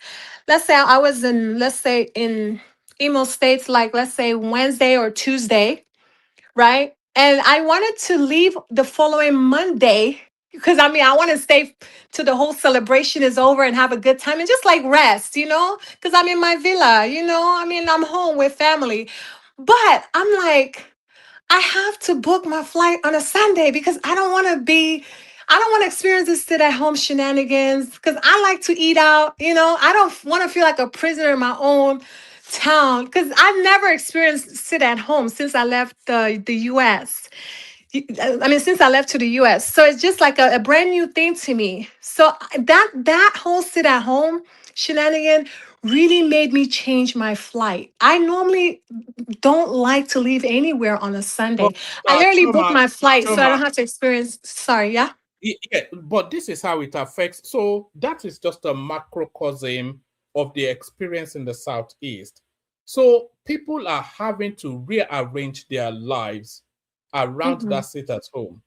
So he inconvenienced you just mildly, just because you wanted to go on Monday, but you don't want to deal with the palaver. So you decide to go on Sunday. But imagine living there and that is your daily experience.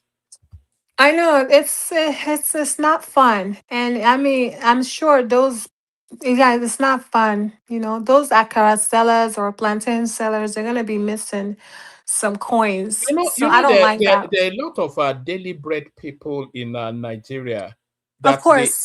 that they earn to feed for that. Like, let's say, for instance, the people that help you ferry things in the market, Hmm. that will help you carry your bags with their Or wheelbarrow to your car, dispatchers. or these things. These are daily bread earners now. Yeah. Its impact significant. Do you know the impact on the southeastern economy? That's it at home. Countless billions of naira, billions of dollars even, Yeah, over the because it's course of Monday. yeah, Because it's And Monday. what is the Southeast without enterprise? It's all business in the Southeast now. Hmm. It's a So real. yeah, because I know Saludo was the one that first shut it down. So did he shut down on his market or just the whole? I don't know which one he shut down, but No, I think it shut down parts of main market, okay. because he told Yeah. them that if they don't open on Monday, then he will shut down their shops. I mean, one man, I mean, initially it was like, okay, let's just see where we go with this. But at some point, we just got to move on. We just got to move on and just forge ahead and look forward to better days and not just going backwards. I mean, Nnamdi Kanu, he's in jail now. I mean, he's in prison. So we just have to move forward and just like forget all this sit at home Biafra stuff and try to come together as one. Even You if you know you we're know But you you Chema, it's know. not gonna happen. As Oh, a hold on, Ibuga, I'm hold on, not forget Charles. what No, they did no, to my Charles, people. Charles. I'm never gonna Can forget. you be quiet, Charles, please? Sorry, boss. Can you hold your peace? You've even let me lose my thought. Now, you see that sit at home, Choma.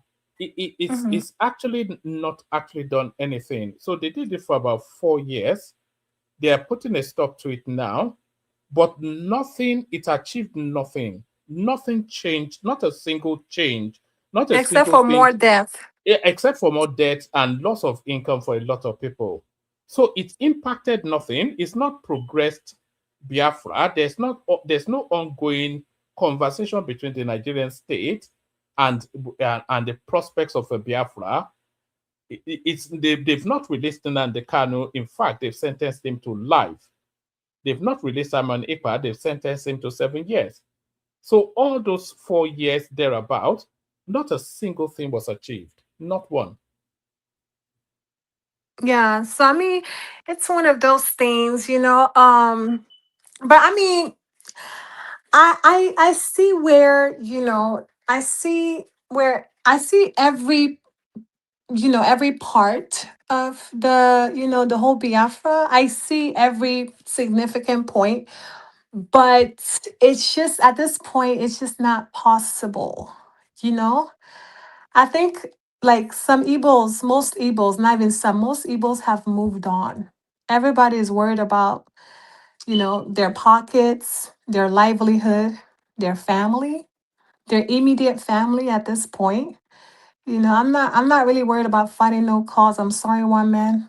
Like I'm not worried about fighting no cause. I'm worried about myself and making it to heaven. Okay, because I know I'm gonna make it to heaven. I don't know about y'all, but I'm on a heavenly with with race. with the with the I'm not life on that you have Nnamdi lived. Kanu.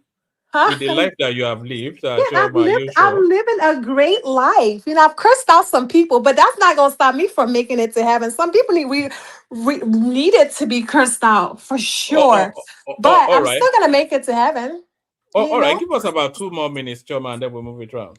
No, I think that's all I wanted to say. That I really commend First Lady Remi Tinubu. She is a good leader, and she's representing women. And I really like that. Women can look up to her, young girls, and that's what she always wanted. And I'm one of the young women that are looking up to her, and I really respect her a lot. And I hope more girls like my age will emulate her. She's a very good woman. I like her a lot. So yeah, that's all I have to say. All right. I've got just one last question for you. Who do you want to emulate more? Remi Tinubu or this lady here?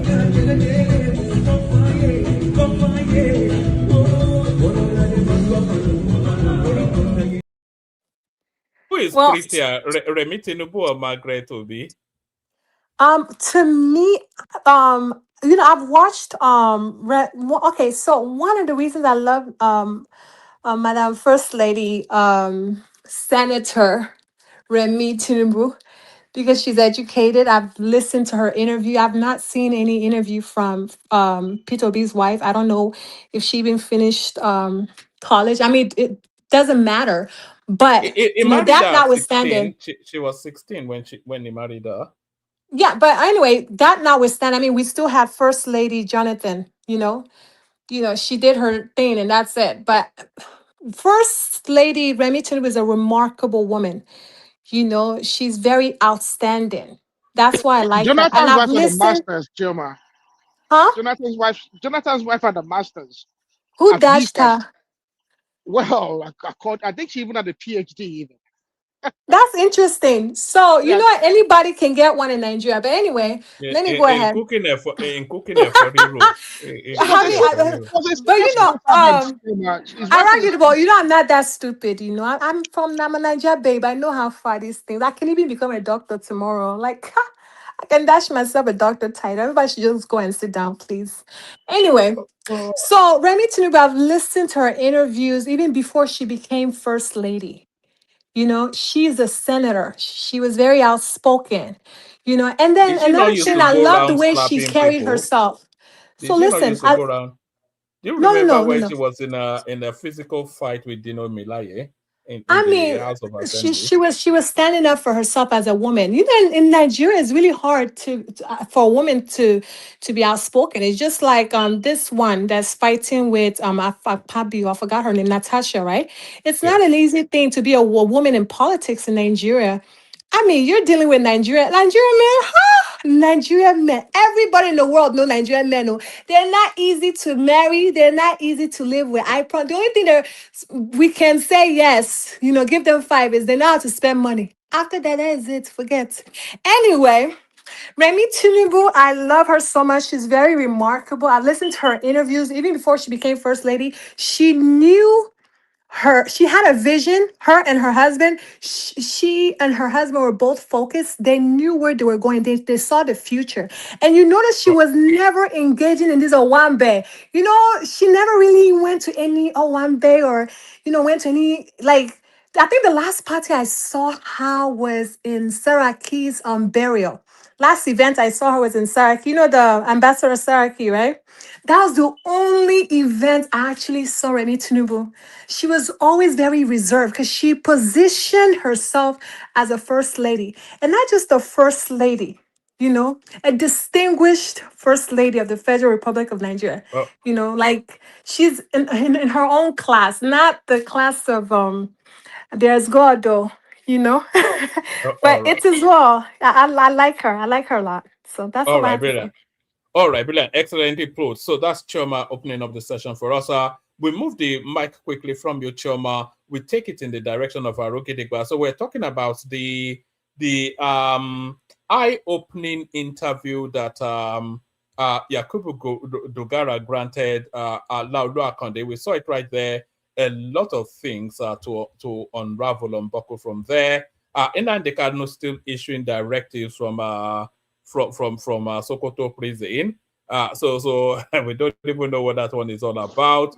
There was this one as well. I didn't bring you this one, but you may want to speak on it. Ladipo market has been shut down, and then they're listing all the markets that has been shut down in Lagos. Erukan market in Mile 2, Oja Oba market in Balogun, K2, sections of Balogun were shut down. Owosheni Tundas market, Oba Ogunjobi market in Mile 2 still. Shops owners, BRT terminal Mile 2, Mile 2, Mile 12, not Mile 2, but Mile 12, Mile 12 bus stop shops, K2 terminal market, 6 plazas, and on and on. A lot of markets actually shut down in Lagos. Wow. 18 in total, the counting. And it's all to do with just them not following direct. Look at the level of filth. No wonder they're telling you Lagos is smelling. So are you expecting Peter Obi to go running there again to go and do his ethnic jingle? All right. Good morning, one man, and good day to everyone else, wherever you may be. I'm happy to be with you all. So as would be said by Baba and others, please like and subscribe. I listened to what's that gentleman's name? It's quite a lovely something black, I think. I listened to him yesterday. Quite a Isaac Black. Isaac Black, yeah, quite a nice man. Very kind, I have to say. So one man, Dogara. I think this is the second interview I've actually watched in just as many weeks. Actually, I think he had an interview with Sean Kabalo either last week or the week before. He's put himself out there. He's reaffirming his commitments to APC, but he is somewhat of a fair weather friend. We saw what he did himself and his likes, his ilk, in 2015, how they hijacked the National Assembly in cooperation with Saraki and his gang. They did try to frustrate the first term of Buhari and Shibaja. So many things happened because of his greed, his lust for power. I think he's trying to position himself there as an alternative to Shetima, but I'm certain Tinubu is not that daft to travel with such a character as Dogara. Even running into the 2023 elections there, he took a position and he had to track back as a consequence of the result of the election. So, sorry, Arogidigba. So sorry. Can people please push up our numbers with the likes and the subscribes? They are not going up at all. You need to push them up. If you're not already subscribed, please do. If you have not clicked on the like button, please do. In the same motion that you're using to subscribe, you can double click, subscribe, and subscribe. Don't double click on subscribe because that will also, but click on subscribe and click on like. Sorry, Aro, carry on. That's fine. Thank you very much, Roman. So I mean, I think, would there be a push for the ticket to be kind of what we would have considered a normal balanced ticket, which is hard because there's Nigerians that are neither Christians or Muslims, there's traditionalists, there's people of other diverse religions. Why should we? I mean, I don't know why we need to divorce as some would say, religions from states. And we need to take it very seriously, and we need to regulate religion in Nigeria. Going forward, at some stage, a president in Nigeria just has to do it. Because if we don't do that, there'll be no going forward. I think if Tinubu must, I think a better candidate, I think a stronger candidate, and I think a candidate that can actually help him lose, with the right amount of influence, if he passes the influence on to him there, would be Ahmed Musa. And I think even politically, in terms of the votes, I think Ahmed Musa will bring more votes in for Tinubu. And he might bring enough Ahmed Musa or Christopher Musa? Sorry, Christopher Musa I meant to say. So Ahmed Musa is a footballer. Christopher Musa, I think, will bring more votes and balance the votes out against what he might lose with Shetima leaving. because I think Christopher Musa will bring a lot of the Southern Cardinal votes. It will bring a lot of the votes from the North Central. It will I think he can lock in those North Central votes for Tinubu, as opposed to, and I think that can balance out whatever he might lose to Shetima and so I don't know. But even at that, I don't want to talk about politics too much. Something that's been disturbing me very much in the last few days is this Electoral Act. The noise around it, and someone that witnessed Brexit, witnessed the lies in Brexit, and witnessed the nature in which professionals, so-called professionals, were able to manipulate, act, were able to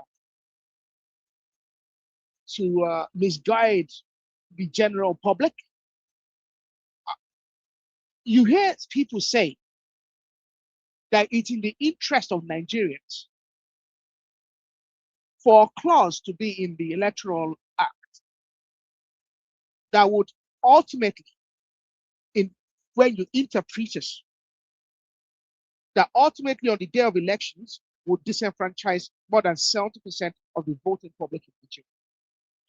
Because when you put a clause that says you shall, the word shall is very important, because we have seen in the last electoral cycles the litigation, and we've seen some of the arguments, okay, of the opposition when they got to court. When you put a clause that says you shall, that means you don't, the INEC does not have an option. And even in the case that for whatever reason beyond their immediate influence there, for technical reasons, for whatever reason, if they fail to send, to transmit, not transfer, because the choice of words are very, very delicate. And I think the senators there, in actually removing that clause there and not passing it, have dodged a bullet. Because if they had gone ahead and actually passed a law like that, we would never, ever, ever have a consequential election in Nigeria. None of our elections would ever be final. And in fact, Nigeria will be in the next election. Sorry, Aro, it's a stupid argument to mandate and to compel that INEC transmits election results in real time from the polling booth. And the word, what's the connectivity in Nigeria? When people join us from Nigeria, their internet always drops. When you go outside of Lagos, you cannot get connection. I was trying to talk what's the infrastructure for that real time? It's just it's beyond stupid. Ibadan is a major city in Nigeria. Ibadan is a major city in Nigeria. Large population, well developed, good infrastructure, whatnot. It's not you're looking for, you won't get. I tried to speak to a friend in Ibadan today on WhatsApp, just simple WhatsApp, man. And it took almost 2 minutes for the call to connect. A simple WhatsApp call. It took almost 2 minutes for the call to connect. The thing was just doing connecting, and it was just hanging out there. And then, and I hear people say, why don't you get Starlink? The individuals know the number of electoral units, polling units, exist in Nigeria. You'll have to get a Starlink box for each polling unit, and what are the security measures even? For that, we're subject to manipulation by some by the evil hands of Elon Musk now. One man Starlink, already look how stupid that idea is. Already our elections cost so much, okay? And if you now say you want to Starlink, I think Starlink, I don't know, I think someone suggested is more than 250,000 naira for each Starlink unit. You're gonna have to get at least one redundancy for each polling unit. So you're talking about at least 2 Starlinks for each polling unit. We're talking about more than 100 and something thousand polling units, into the hundreds of thousands. Number one. And also when you look at the wording shall, and you do it in real time, it means that if for whatever reason nobody cares, you are not able to transmit. And they are saying that, they're saying if you are not able to transmit it, then it should invalidate the voting. Invalidate the voting in that. That means that most Nigerians will be disenfranchised. How can you be a supposed what you the live in the United Kingdom, Aruki Digba. Do they transmit? We don't count. We don't do it in real time. No, they do it by paper here now. By paper, you count it. All of us stand around there, and they will count every single ballot. Ballots that actually are defective because the person didn't mark it correctly, or some people intentionally actually just damage their ballots. Actually, people do all kind of nonsense as a protest. The ballots there will be shown to everybody. You can actually walk up to the place and actually inspect the ballots. As a one man, you know this to be true. You can if and everybody actually has their agents, and even members of the public in general. It's usually done in schools, like the schools are shut down, and the school auditorium, the primary school auditorium and secondary school auditorium in the neighborhood or the community center is where they usually elections are held, and that's usually the polling unit. Everybody gets to watch. We count it ballot by ballot. We could be there till 10 p.m. sometimes. And they will call each district one by one. It's simple as that. The most important thing is what we have with the Beavers, to make sure that individuals that are going even to in the United States, the most advanced democracy, the biggest democracy in the world, they don't transmit election results in real time. I don't know why. I think they're just looking for ready-made excuse to park their losing under in 2027. It's more dangerous than that. You're saying it's just a ready-made excuse. If the law had been passed exactly the way they are suggesting, we would never have a conclusive election in Nigeria ever again, because more than 80% of Nigerians will be disenfranchised. I can promise you that. More than 80% of the votes would automatically be voided right away before you even get going. And when they get to court, the judge will look at it. Even when the votes actually valid, there's been no manipulation. You can prove that there's been no manipulation because of the law. The word shall. That makes it it's not negotiable. You can't negotiate it. It's a must. It's a prerequisite. Once you fail to do it for whatever reason, technical, whatever, human, at the end of the day, INEC use ad hoc staff. These are usually NYSC guys that are trained maybe 2 months, 3 months before the day. Some of them are not technical. Yeah, they are young, but it doesn't mean they have the technical competence to operate a biometric voter unit. There's the pressure of the day. They're under pressure. Some of them are in places where they've never been to. There's no lights. There's discomfort. They've had to sleep in a field. I mean, what really goes into elections in Nigeria is something that a lot of people do not appreciate. And when you see these people that call themselves NGOs, who are supposedly meant to look after the interest of most Nigerians and to make sure that as many Nigerians actually have to get to vote and their votes count, when they make such an argument, it means that those individuals don't care for the general public of Nigeria, the generality of Nigerians. More than 80% of Nigerians live in rural communities. And I can guarantee you that those people, their votes, they will be effectively disenfranchised. So I don't know what kind of NGO would follow and chase down something that doesn't advantage those individuals. It doesn't improve the electoral process. All it would do is disenfranchise the Nigerians living in rural communities, and it will throw the country into confusion. I really don't get it. It's these NGOs are just trading on the misery and the misfortune of Nigerians. It's shameless. But it's not the NGOs propelling the narrative now. It's the opposition space that is propelling that narrative. I don't get it. I really don't get it, because I think Nigerians look at, yes, people want elections to count. I want elections to count. But we need to. But elections do count in Nigeria, though. The last cycle of elections that we had, which was the 2023 elections, that's the best election we've had in the history of that. That's in terms of representing the will of the people, that's the election so far that represents what the people voted for. If you think that Article 1 Osun State and Peter Obi won Lagos State, not under any other cycle of election would that have ever been a possibility. Not ever. Okay, one man, I understand your argument, okay? But I think the elections, however well they went, I think there was a lot that could have been better, a lot. I have read arguments that suggest that the 92 million registered voters is rather fraudulent, or rather not a true reflection, is overinflated, and the voting register needs to be sanitized. But the reality is, if we take that number to be correct, most Nigerians will vote, and whatever causes most sorry, Nigerians. Aro. You can interject, by the way. It's just there's just about 4 of us, so we can free and easy, and it's a very matured sort of panel. So you can interject if you feel inclined to. But carry on, Aro. Can people please like and subscribe? The numbers are not going up. Help the ministry like and subscribe. Back to Aro. One man, I think the 92. If we take the voter register to be 92 million people, the number of people that came out to vote on the day was abysmal. I know around the world, especially in democracies where it's not civic. I mean, you have a civic right to vote, but it's not like, there's countries where you don't have a choice. You have to go and vote. Like, you can then void your vote when you get there, but you have to show up on the election day. So sorry, Aro, again. I'm not disrupting your flow. Ossie, click on mute and unmute twice. Your device is not connecting with the studio.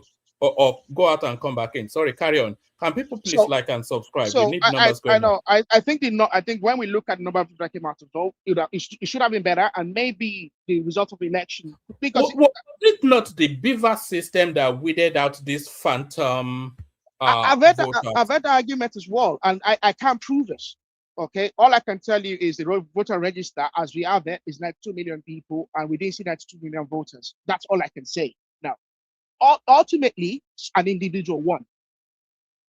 That's the balance of it. Ultimately, an individual but that's not an argument. Oh, sorry, Aro.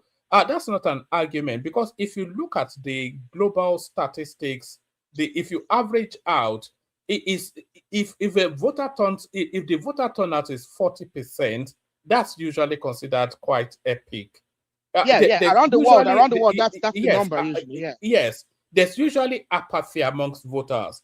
The young people see it as a day off. The disenfranchised, they ignore it as a protest, and all of these pockets of elements, averagely no more than 30-35% of registered voters. I'm not sure what the figures are in America, but I suspect it may not be more than 40% of the registered voters that actually vote. One man, you lived through the Brexit vote.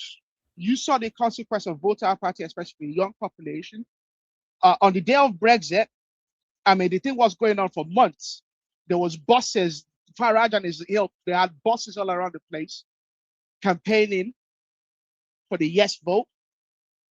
But on the day of the election, old people went out and voted. Young people, like, I don't know where they were. And the 2 days after, they were all on TV complaining that their future's been wrecked by this old hags. But the fact of the matter is, you have to get out there and vote. I have the misfortune that because I live in where I live, I can just, I should probably, if I really love the country as much as I claim to, probably go and vote more in Nigeria and go home and vote, given that we don't have diaspora voting.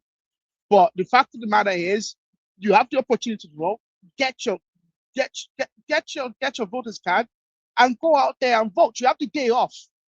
There's no proper business going on the day we vote in Nigeria. It's not like other places in the world where you still have to go to school, you have to go about your business, and you just go, you show up at the polling unit, maybe on your way back home, or early in the morning, you go out there early in the morning. We don't usually have a day off on the election days. Whereas in Nigeria, they have a day off. They probably have a week off. No one expects you to show up to work on that day because it's the weekend. And nobody expects you to be doing much the day after anyway. And the Friday before, no more, by midday, all business is shut down. People don't have any business in around the house scratching their ass. You go out there, you vote. So you can't complain for that you have 4 years under Tinubu or under Atiku or under Peter Obi or wherever it is. If you're not going to go out there. Aro, let me take you to what something Choma was saying earlier, and I too was endorsing it, and then maybe we move the mic around a little bit. We're talking about the 2027 elections and the impacts that the Americans will have, because undoubtedly, do you concede that the Americans will undoubtedly shape the direction of the 2027 elections. And if you concede that, what direction do you anticipate that they will shape it towards? Well, it would seem that there's individuals in Nigeria, and I think we have a lot. I think we have a lot of evangelicals in Nigeria, and the evangelicals seem to have some influence in America. You know, they are wealthy. The evangelicals, we see them, the pastors, the mega pastors, they are wealthy. They have disciples as well. They are wealthy. They have connections. We have business people that are, you know, moving the evangelical circles. It would seem that they are trying to convince them, and we know the evangelicals are in power essentially, and they have influence on the presidency. I think they are trying to push things in that direction.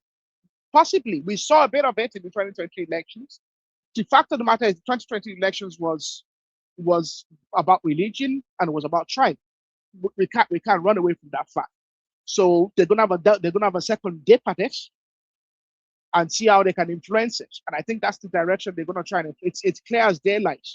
Dogara is a Northern Christian. It's not by chance that is out there having dinners, and he's very smart, Dogara.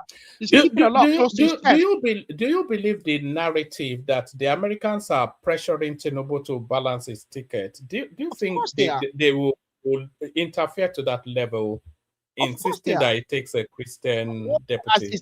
I think 2023 was probably one of the years where they were a bit indifferent. Going back to the OBJ, maybe OBJ, and then maybe I don't know what, I can't think much of what happened in 2007, but I think, you know, in 2003, sorry, 99, 2003, they were interested. We saw it during Jonathan years. Obama seemed to be interested. So that they're interested is nothing new. I mean, they've always been interested. APC will probably not have seized power the way they did without some of the American, influence as well. So they've always been interested. So you can't dismiss them, like them or hate them. They are there. They are present reality. And if as a country we don't get our act together, if as a country we allow citizens, supposed citizens, to go out there, do whatever they want out there, and fly back into Nigeria without question. Nigeria is probably one of the only countries where citizens undermine the sovereignty, and they just fly in and out. You think Russians can do that? Putin would not be hanging by the balls. Americans can't do that. If you're an American, you can't just take money from another country, or take money from donors from another country without declaring it. But in Nigeria, you have NGOs, you have all sorts of Nigerians giving money and taking money from all sorts of people from around the world for to influence all sorts of decisions without declaring it. And the government just sits around. I mean, to be frank, the Nigerian government over the years, I can't be the president of Nigeria. They'd impeach me within 2 days because I'll show them Pepe. Really, within a week, I'll show them. And you're not gonna do anything while I'm around. Well, let me ask you a question. So, in what way would they influence the election? How could they do it? How did they influence the election in 2015? How did they influence the election in 1999? How did they influence the election? Tell me. How did they do it in 2015? Are you asking me this question? This is general. This is public knowledge. Just say I can give you the example. One of Obama's chief strategists was literally working with the APC to literally undermine the Jonathan administration and get APC government. It was clear as day. They made it pop. They didn't even hide it. John Kerry was literally in Nigeria meeting with the APC chieftains literally a week before. And he tried to meet with Jonathan. Also, the campaign team for Obama worked for Buhari. Yeah, I mean, it's public knowledge, and everybody knows this. Also, in the Edo State election, the one that gave Obaseki a second term, there was a lot of foreign interference in that election, to the point that they were threatening that they will expose the accounts of Nigerian politicians if they don't let that election run in a certain way. Okay, so what you just said now is exactly what I'm looking for. There's an action. But if you're saying they're working with the APC, that still won't do anything when it comes to election, because we're talking about Nigerian election. But if they're actively like doing something like, oh, we'll make pronouncement of people stealing money, or we can physically and we can see what they're doing, that's what will make people scared. But if you're just saying just because they visit the APC and they're talking to them behind the closed door, and that would make any change, that makes no sense to me. That's not how they will affect the election. The only way they could affect it is you can see them maybe doing things like maybe all of a sudden. I mean, you can see during that time. What I'm actually looking for is you can see the noise when it comes to Boko Haram. You can see the noise actually went up, and there's a lot of insurgency. So that in that way, I can even say they collaborate with people doing those things. If you're giving me that kind of point, then it makes sense to me. But if you're just saying just because they visited a week before, that makes no sense. It's just dumb way for people to kind of come and think if something is working out. That makes no sense. That's why I'm asking you. No, they just are listen. interested. Listen first. Just listen.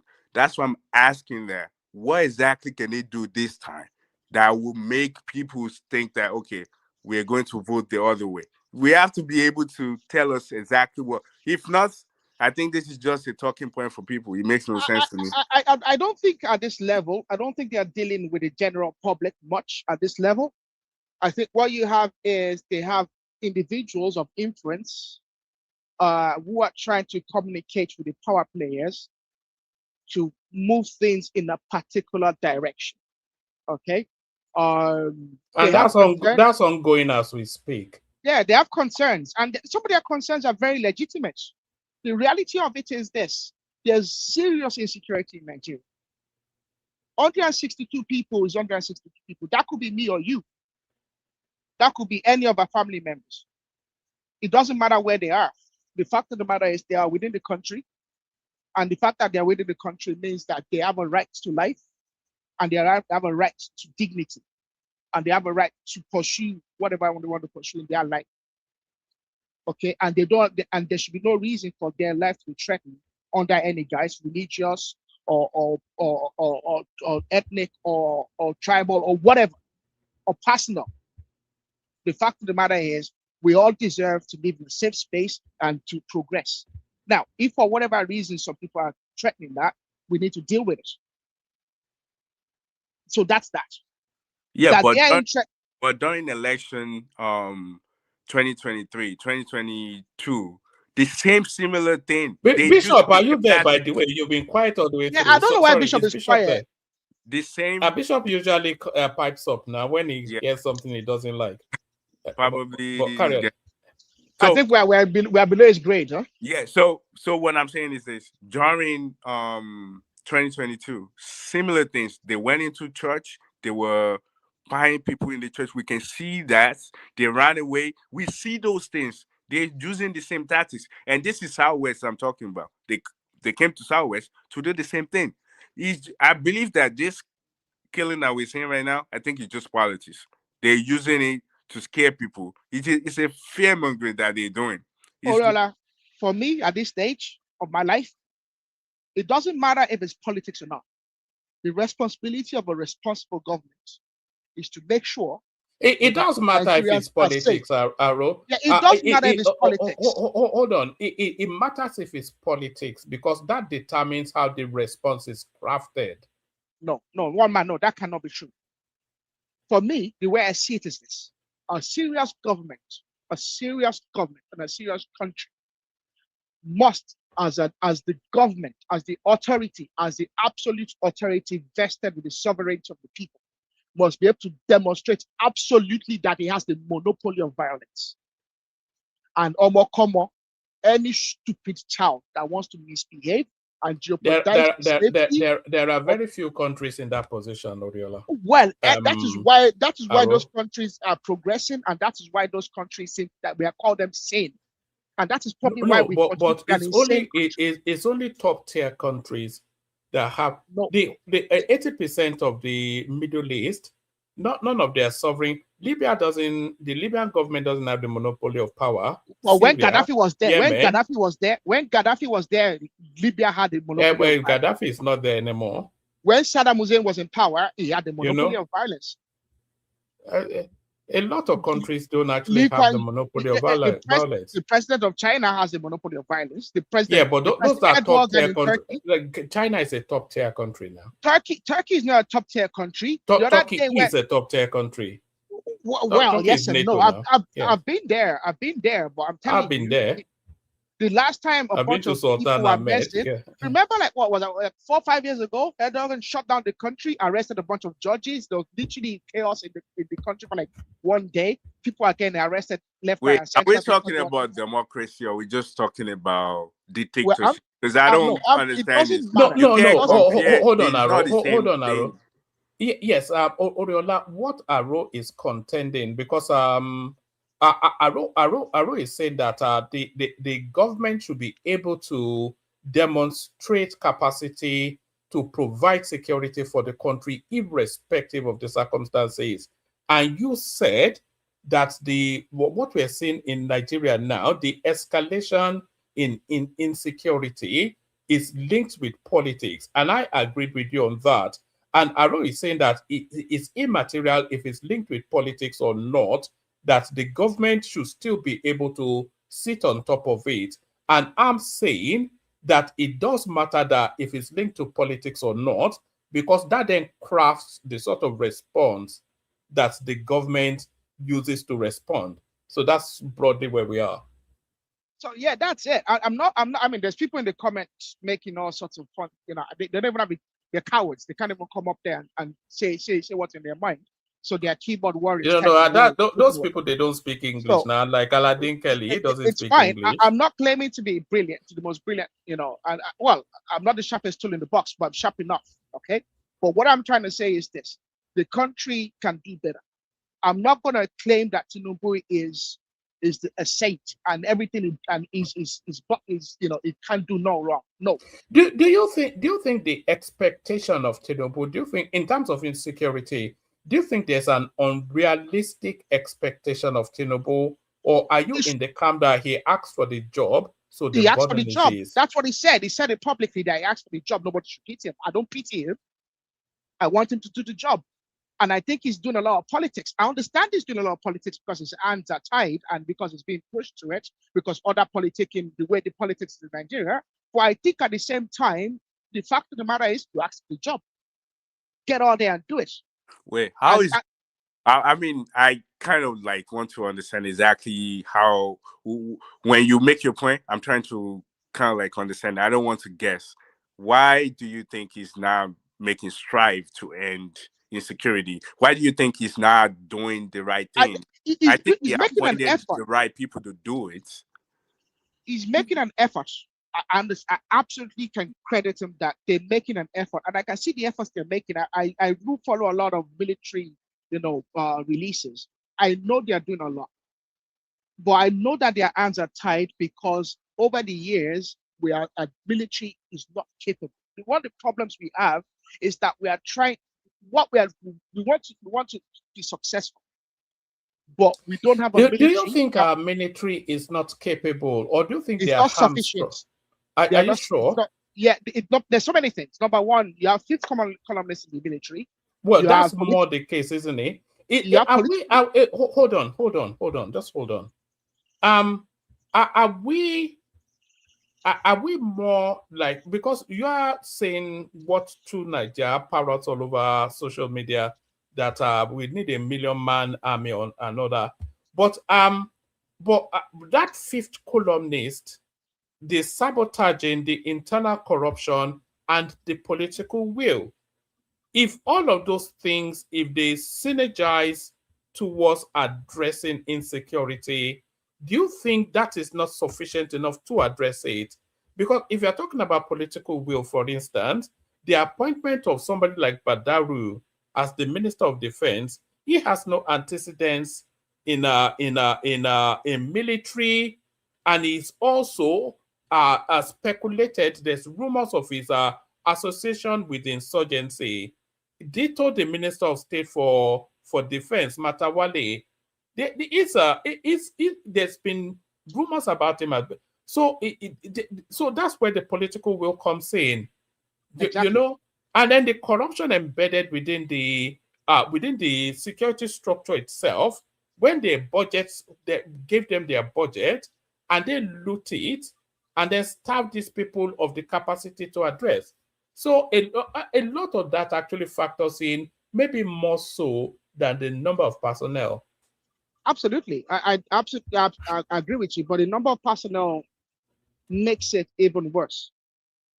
Because when you look at some of the incidents in some of these very remote locations in recent years, one thing that you'd hear is either there's not enough personnel or in that locality, and the bandits and the terrorists and the criminals take advantage of it, or the distance or the lack of infrastructure that would allow the military to get there in good time, because they have to go through bush paths and there's no motorable roads.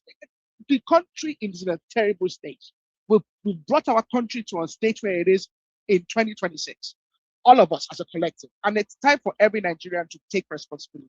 Because I still see stories of Nigerians doing things, regular people on the streets, and they cannot blame the president or any leaders for their actions. Collectively, as a people, we are godless, evil people. I'm telling you. The average Nigeria is a godless, evil nuisance. And that's just the reality of it. I agree with you on that. The Nigerian person is a pretty nasty piece of work. One of the worst things that could happen to them is for me to ever become a leader in that country, because I'll probably be worse than Buhari in 1979. I'll be flogging them on the street. Do you just give a micro answer to this, and then we'll move it around, but stay with us, because you've still not spoken on Nnamdi Kanu. Our bishop is there. We're not sure if he's fully with us. I think Oriola wants to speak as well. Comparable Fact joins us as well.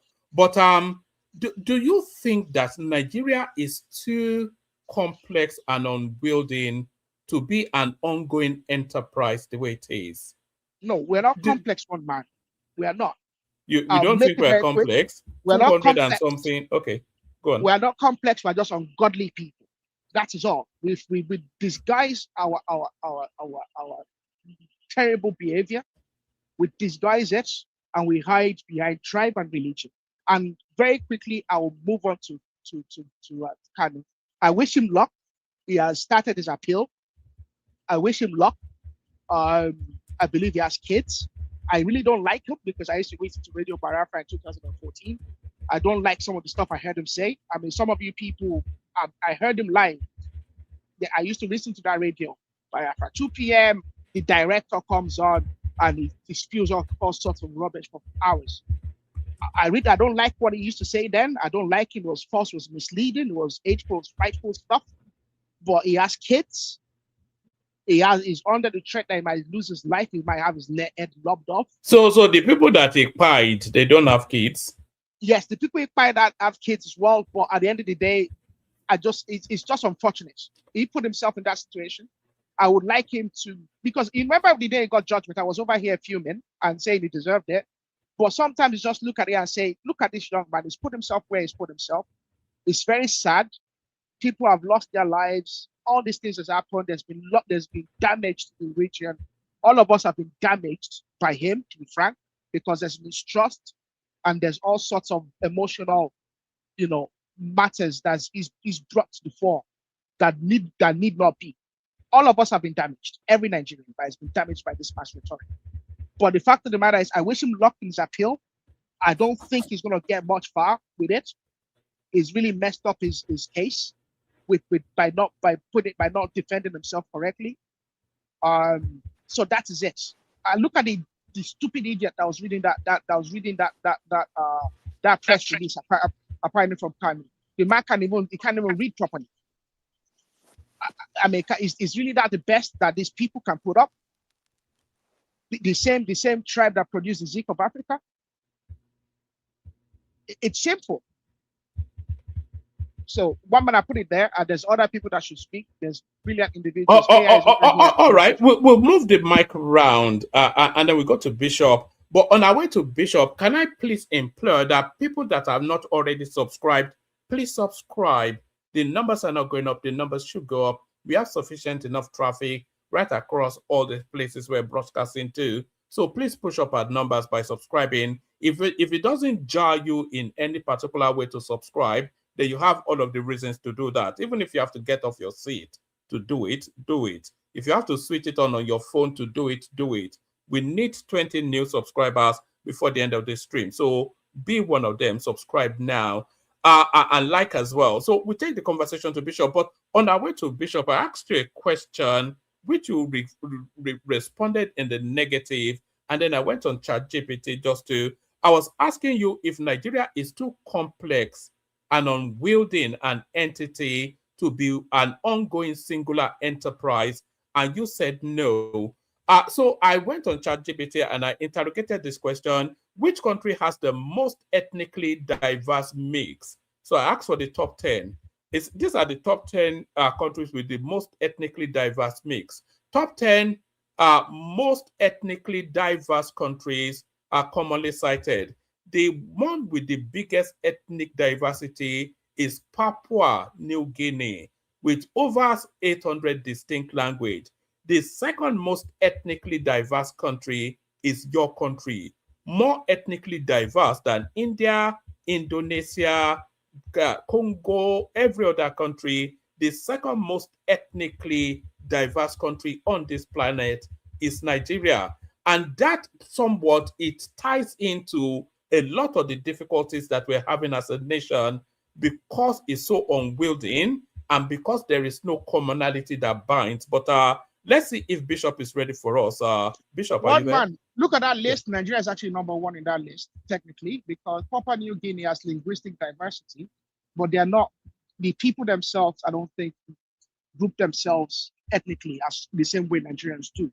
So I think even if you look at the list and look at the way the list works in real sense and how the social interaction of the ethnic groups in Nigeria, you can say Nigeria is actually number one. Because number one, the population of Papua New Guinea doesn't compare to the Nigerian population. And the nature of how the diverse, the ethnicities actually group themselves, like formally, they are formally grouped, formally identifiable. Whereas in Papua New Guinea, I don't think they are formally identifiable as ethnic groups, constitutionally. So, I mean, we are diverse people. We should do better. We should really move forward and chat and report. Yeah, but therein lies the problem, though. Yeah, we should do better. You know that diversity should be our strength, but then it's now the noose around our neck, pretty much. But Bishop, if you're ready, then floor is yours. Bishop. All right, but I didn't think we had Bishop fully. Let's go to Oriola then. Oriola, you came in. We were talking about the speech given by Dogara, just charting the course that Nigeria might well not be in charge of its own destiny, that there are other powerful machinationing covertly in the shadows. So he said that, and then Nnamdi Kanu gave the directive that the sit-at-home should come to an end. But what will gentle or the not so gentle the Yahoo, gentle the Yahoo, all these funky names that they come up with, what will they have to say about that? So we're talking about that as well. And then we're talking about markets being shut down in Lagos. We're talking also about the American military personnel going into Aso Rock for closed-door meetings with Tinubu, and we're speculating as to the level of American involvement in our domestic affairs. So that or whatever interests you, Oriola. All right. I just try to mix I think about two of them short. So they Nnamdi Kanu, I've never really I don't think I ever put my mouth in any discussion related to that. But I think in the past he has made the same pronunciation, like he come out and said no, sit at home. I think he has done that in the past. It never worked. I think, to be honest with you, this is nonsense. He didn't really make any pronoun. I mean, we saw Anambra governor actually went out and tell people, if you don't come to market, I'm going to shut down your market for a week. If you decide not to come after a week, I'll shut it down for a month. I think it's just trying to find a way, and I don't think he's the one doing this. I think it's just people around him. They just want to find a way to make it seem like he still have a mouth. He's still big deal to people in the Southeast. I think this is trash. We should just disregard it. The guy is not important. I mean, if it's that important, he won't be in prison right now. So, to me, I think it's just him trying to. He's trying to save face, make people think like, oh, I'm still very important. Let me come outside and say stuff. I don't think it's valuable. I think to me, when I heard it, it's laughable. I don't think I don't think. I think they're just doing this just so try to like make the government think, oh, this guy is foreign or something like that. So to me, I think he doesn't have any value. To the Lagos thing, here's what the thing is, whenever there's no plan, whenever you're doing something, there needs to be a plan.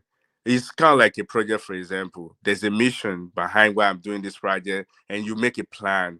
And in your plan, you expected that this so should go this way. If this doesn't work, or we might make extension. I think in the case of Lagos, there's no plan. So I think what's the people that deal with trash, they have it, but I don't think maybe they just see other countries doing it and they decide to just do it. There's no plan, there's no policy in place, there's no guidance. Because if there's guidance, all this talk today, some people are doing this, they're throwing there's clearly policy in place now. That's why you're seeing enforcement. You see, with these markets, they have an agreed structure for waste management, but because of that lackadaisical, laissez-faire sort of a Nigerian approach to everything, you know, have you not seen Nigeria? Somebody will open a wrap of gala and then they will just throw the wrapper in the gutters, you know. So that is just, and that casual approach to sanity and all that, you know. That's what they're looking to enforce, you know. I think I disagree with you. I think I've actually said this story before. 2019, I was in Nigeria, and I was at the hotel. I mean, the basic thing, I think Kosi just tell you see someone in front of you, you just started making a line. I just stood behind the person. I was waiting that the next person that come behind, that show up, should just stay behind me. Like, I'm not trying to be rowdy. That's what I thought. All of a sudden, this white guy just come and he just went directly to the desk. I got mad and I just yell at him like, why are you, like, don't you see me in line and stuff? The lady at the front desk, they just looking at me like this. They were shocked, like, why are you talking? This white guy, whatever. And I tell him, and I was like, whatever country you're from, you would never do that. You would just form a line. And the guy was like, oh, you know, the next thing that actually even got me mad, even get me more mad, was the fact that he said, oh, no, this is not Europe. This is not France. Like, he's trying to tell me that you can only be rowdy in Nigeria, but if I go to your country, I follow the law. I see what people are doing. I just follow suit. So that's disrespectful. So that's what to answer your question. If in Nigeria that you just claim now that we don't listen, we don't follow law, if you go to any other countries, I bet you 100% of the time, those people, they will change their attitude. They will follow suit whatever they see other people are doing. They will just do it. They won't trash the streets. They won't pee on the road. You think it's consequence? You think it's a consequence? Because there's really no consequence. It's not consequence. You don't have any policy. You don't enforce your law. You don't have guidance. You believe that when someone of course we have policy now. Why would we not have policy around sanitation and public order? Of course we have policy It's enforcement now. Okay. And it's that laissez-faire attitude, that casual, you know, I don't care sort of thing. No, of course we have policies now. I'm still disagreeing with this, and I will tell. I will give you another example. I have kids. They go to at their daycare. They teach them that this is the police. This is when you can call this number. This is the firefighters. This is this. You don't trash the. If you need to trash something, this is bin. This is kids that they can't talk. By the time they start talking, they know it. They want to be firefighter. They will even come home and tell you, I want to be a firefighter. I like police. I want to be police. If you try to scare them, even at 2 or 1, that, oh, if you do something wrong, I'll call the police. They start crying. That's because early on, it's embedded in them. You teach it. It's not like when you are 50 or 40 or 30, you started making stupid law just because you see it from other countries and trying to I mean, people see zebra crossing everywhere. They don't know what it means. They don't go to training before they get their driver license. And you're trying to enforce law. You just push people to do stuff without proper training. There should be proper training. If the nation try to enforce laws, people will tell you that you are being wicked, you are anti-poor. That's the fact. I mean, we've seen I don't think you're listening to me. Those same people that you talk about, if they go to other people's country, they follow suit, they follow the law, they abide by every single thing. So it's not them. You have law, you are imposing law on people that don't understand what you mean. You don't train them, you don't teach them. You just put the law there. You're telling people to follow traffic lights. They don't even understand why you're telling them. Before you get your driving license, if you're out of Nigeria, people that live abroad, they know you do your theory, meaning you have to pass the paper exam. Now you go to the streets and do your exam, and if you fail, you fail it like 3-4 times before you get your driving license, meaning you understand how the law goes. It's not like you just put law on people. That's what I see there. Like, even if they close the market today, I bet you in 6 months they will come back again and shut it down because people will follow. You don't train them. You just put them. These people don't know what you mean. They don't know what you mean by them not trashing the streets. They don't know what you mean by them making sure their place is neat. They don't know what you mean. You just we're doing military style on people, rather than the best way of letting people understand. If I tell you go, I should be able to tell you why I tell you should go. If I say run, I should be able to tell you the reason why I'm telling you to run is because of this, and it has to make sense to me. So that's what I see when it comes to Lagos. They're not doing their job right. They're just basically yelling up and down, and they need to stop listening to social media. Population of Nigeria on social media is not on Twitter is like 5 million. On Facebook it's like 40 million. And you have 230 million people.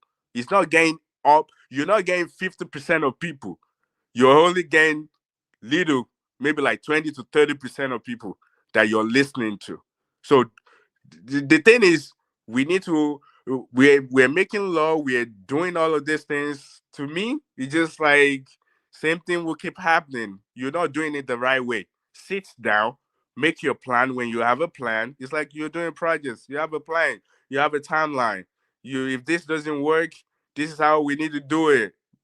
So if they don't do that, they come back in 6 months, a year, the same thing will happen. That's what I see with that. Now to the last one, the influence is everywhere. You lobby, like what they do. When you say United States will have influence on us, of course, it's not just United States. Chinese people, they love them. The same way we are trying to lobby them to have to get assistance to make sure that they don't see us in a bad light. It's the same way they're having influence. and lobbying our lawmakers as well. They give us aids. What do you think that's for? That's for lobbying. It's a good deed. They put something, and they were expecting that whenever they ask you for something to be done for them, you'll be willing to. That's how lobbying works. Like, I give you, but it's not like I'm physically bribing you. I'm just doing something that will help you, and I'm expecting that you'll be able to help me back whenever I need something. So all countries do it. It's just that you don't want it to be in a bad way, meaning that they will take advantage of us. That's what we don't want. We don't want them to take an advantage of us. But everybody lobby. Influence. I didn't listen to the interview, but I did. Oriola, sorry, let me ask you this question. Earlier, when you were talking, you said that because Nigerians, they don't teach them anything, they don't even know the rules, they don't know anything. That's why they behave the way they behave. But this same Nigeria, you also said when they go to this another country, they conform with their law and they behave very well. So suddenly, they just immediately they arrive in that country, they understood everything about their law and everything. That's why they behave like that. Okay, I'll give you an example. If you want me to break it all down. So, for example, if you go to any country, you have to settle, meaning if, let's say, you come to the United States, for example, if you come on a green card, it means you have to register yourself so you can have photo ID, you can have all this so you can settle down, so you can get a job, you can do that. Before you get those things, by the time you get into that immigration office, they're giving you booklets that you review. Those things have stuff, and also you're watching people this way they're doing stuff. Like, you sit down number by number, as let's say you go to DMV, for example. Everybody don't rush to the desk. You sit down, you watch people, they call you one by one. So what are you doing? You're assimilating and getting that, okay, in this place, I sit down, I wait for my turn. Next, before you get your photo ID, also, this they give you the booklet that you do for immigration. They give it Okay, to you. because You me, read I it. don't have much time, Oriola. Let me now Right. ask you. I'm just saying, you You know people, that. wait now, wait. There are so many Nigerians in diaspora that understood everything. They know about firefighting. They know about public code, everything. But these same people, when they get to Nigeria, how do they behave? I just gave you an example of a guy, a French guy. It's not about lack of knowledge. It's just our behavior. Yeah, but that's the country. That's our way. If you don't do it that way, you won't be. You'll be. They will Let me think you're slow. ask people whether they know the right thing to do, but they just refuse, maybe because of lack of consequence. No, That's no. why they misbehave. It's I not because they disagree with don't you. know. I That's disagree just with that. what I want to tell you. It's not because they don't know. They know. Well, if you say, well, me, I disagree with that point. I just think that if I go to a place and I see how the people are doing stuff, I'm going to join them. If I become one person that's trying to act like a good guy, people will just push me around. I'll be a pushover. And if you don't want to do that, you join the crowd. Oriola, you are normal. You are normal. When you're dealing with abnormal people, you have to enforce. You have to play with. You have to bring the stick. Oh, you sure? Have you been to Nigeria lately? Even me that I'm talking, it gets to a point after I try to act normal and stuff. After you get to a point, after 3-4 weeks, I started joining them. I started like, because I become like, I become this guy. Like, what are you doing?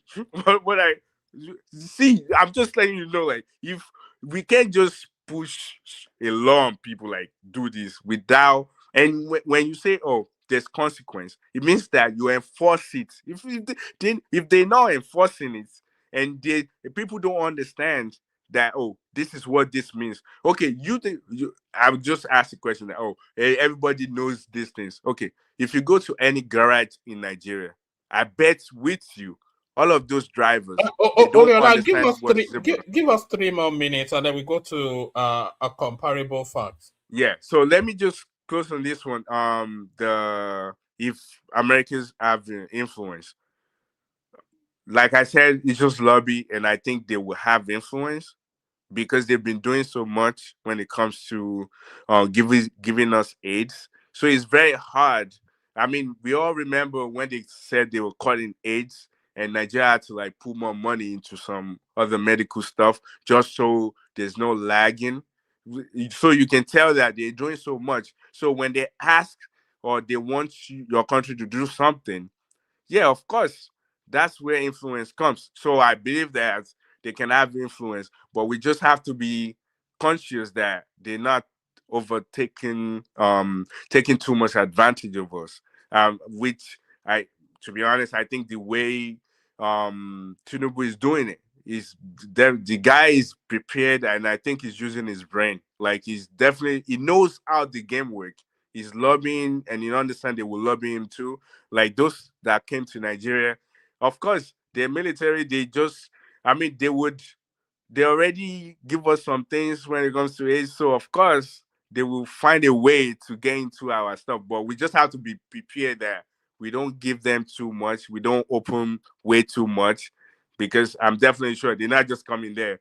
They have their own security, like from FBI, whatever, on CIA. They have them on ground already. They're already sniffing around. So whatever information that they can get out of us that will be advantage to them, yeah, of course they will use it. And we just have to be careful as well. So that's what I see when it comes to that. Influence, I think, yeah, but we just don't want them to take advantage of us. And there's so many ways they can take advantage of us. The same way Chinese is taking advantage of us right now. We all just not saying it, but we can tell that they're taking advantage of us in a big time. Big time they're taking. I mean, we know the Netherlands, for example, they take advantage of us. Big. I mean, when it comes to your milk that we drink, when it comes to our tea, our chocolates, they're taking advantage of us because our farmers are not seeing that money.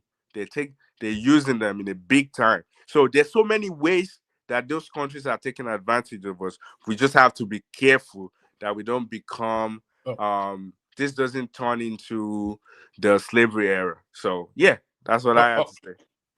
All right, brilliant. Well, Paul. So thank you, Oriola. Stay with us. We got from Oriola to comparable facts. Who almost at least asleep. Comparable facts. Okay, Nakwana Alhaji Prestige. Greetings, everybody. How was the Super Bowl? I'm surprised to see you here. I thought you'd be Super Bowling it with the Super Bowlers.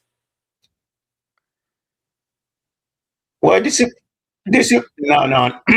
Bowl has been over. I think it has been over. Like, yeah, of course, I have to watch it. It's very important to me. It's just like watching a World Cup.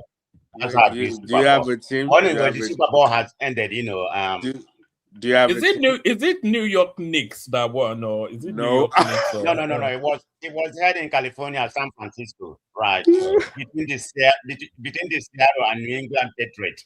Knicks, New York Knicks is basketball. This one is football. Yeah, what's the difference? Do you have a team? The guy that is talking, do you have a team? That's a comparable facts. Yeah, do you have a team? Are you that's rational mind. Don't confuse Oriola. That's rational mind. No, that's prestige. That's prestige that is talking. Do you have a team? Because I have a team. Man of prestige. I have a team. And we lost, I think. We lost. I was watching it too, so we have a team. So, I have a team. I was listening earlier, one man. So what is this noise everybody's making? You know, regurgitating about the first lady. You know, our first lady being congratulated by being congratulated by our president in America.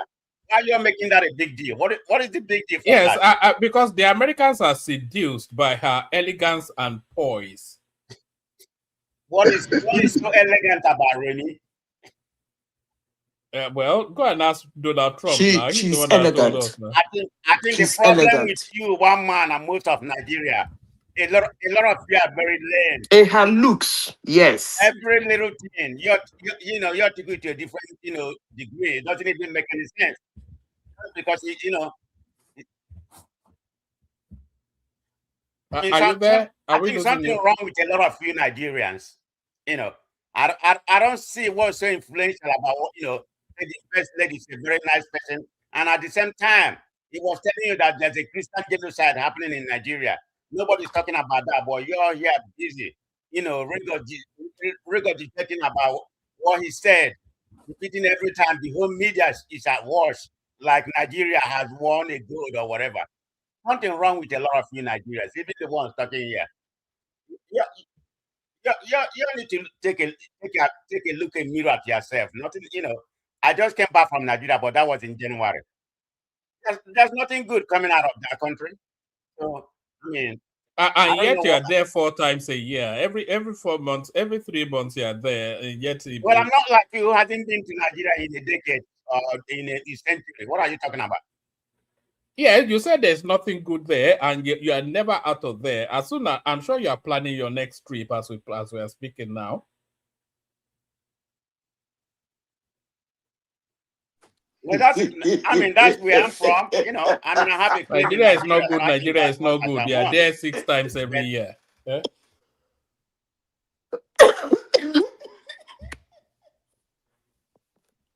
I don't go there 6 times every year. I don't know who told you that. Stop exaggerating, one man. Stop running this year. You know how long you and I have been friends? We've been friends for nearly 3 years now. Platform you run here. MOP, can I ask you a question? And this is me just I'm making an inquiry. I'm not suggesting that you're lying or not. So between the last time you went, maybe last year or the year before, and your recent trip, did you see any improvements in the quality? No, there's no improvement. Wait, can I land? MOP, I'm not landed. Let me land, please, MOP. Has there been any? Now, this, please, be very sincere. I'm not trying to catch you off. I'm not trying to say there's improvement. I'm just making an inquiry, okay? Has there really been any improvements in the quality of service at the airports, at the international airports? You yourself told us that the Lagos airport was it's a little bit better, but to me, in my own opinion, maybe I have a very high standard. It's very pedestrian to me. I mean, everything happening in Nigeria is very pedestrian. Even in Abuja, all this noise Wike is making. I mean, Abuja is a risk in the last 4 or 5 years. There's no road. Wike just refurbished some of the road. I don't see any improvement in Nigeria. Nothing is working good in Nigeria. So I don't know where you're been. Do you even go to Nigeria? People like one man. When was the last time you been to Nigeria?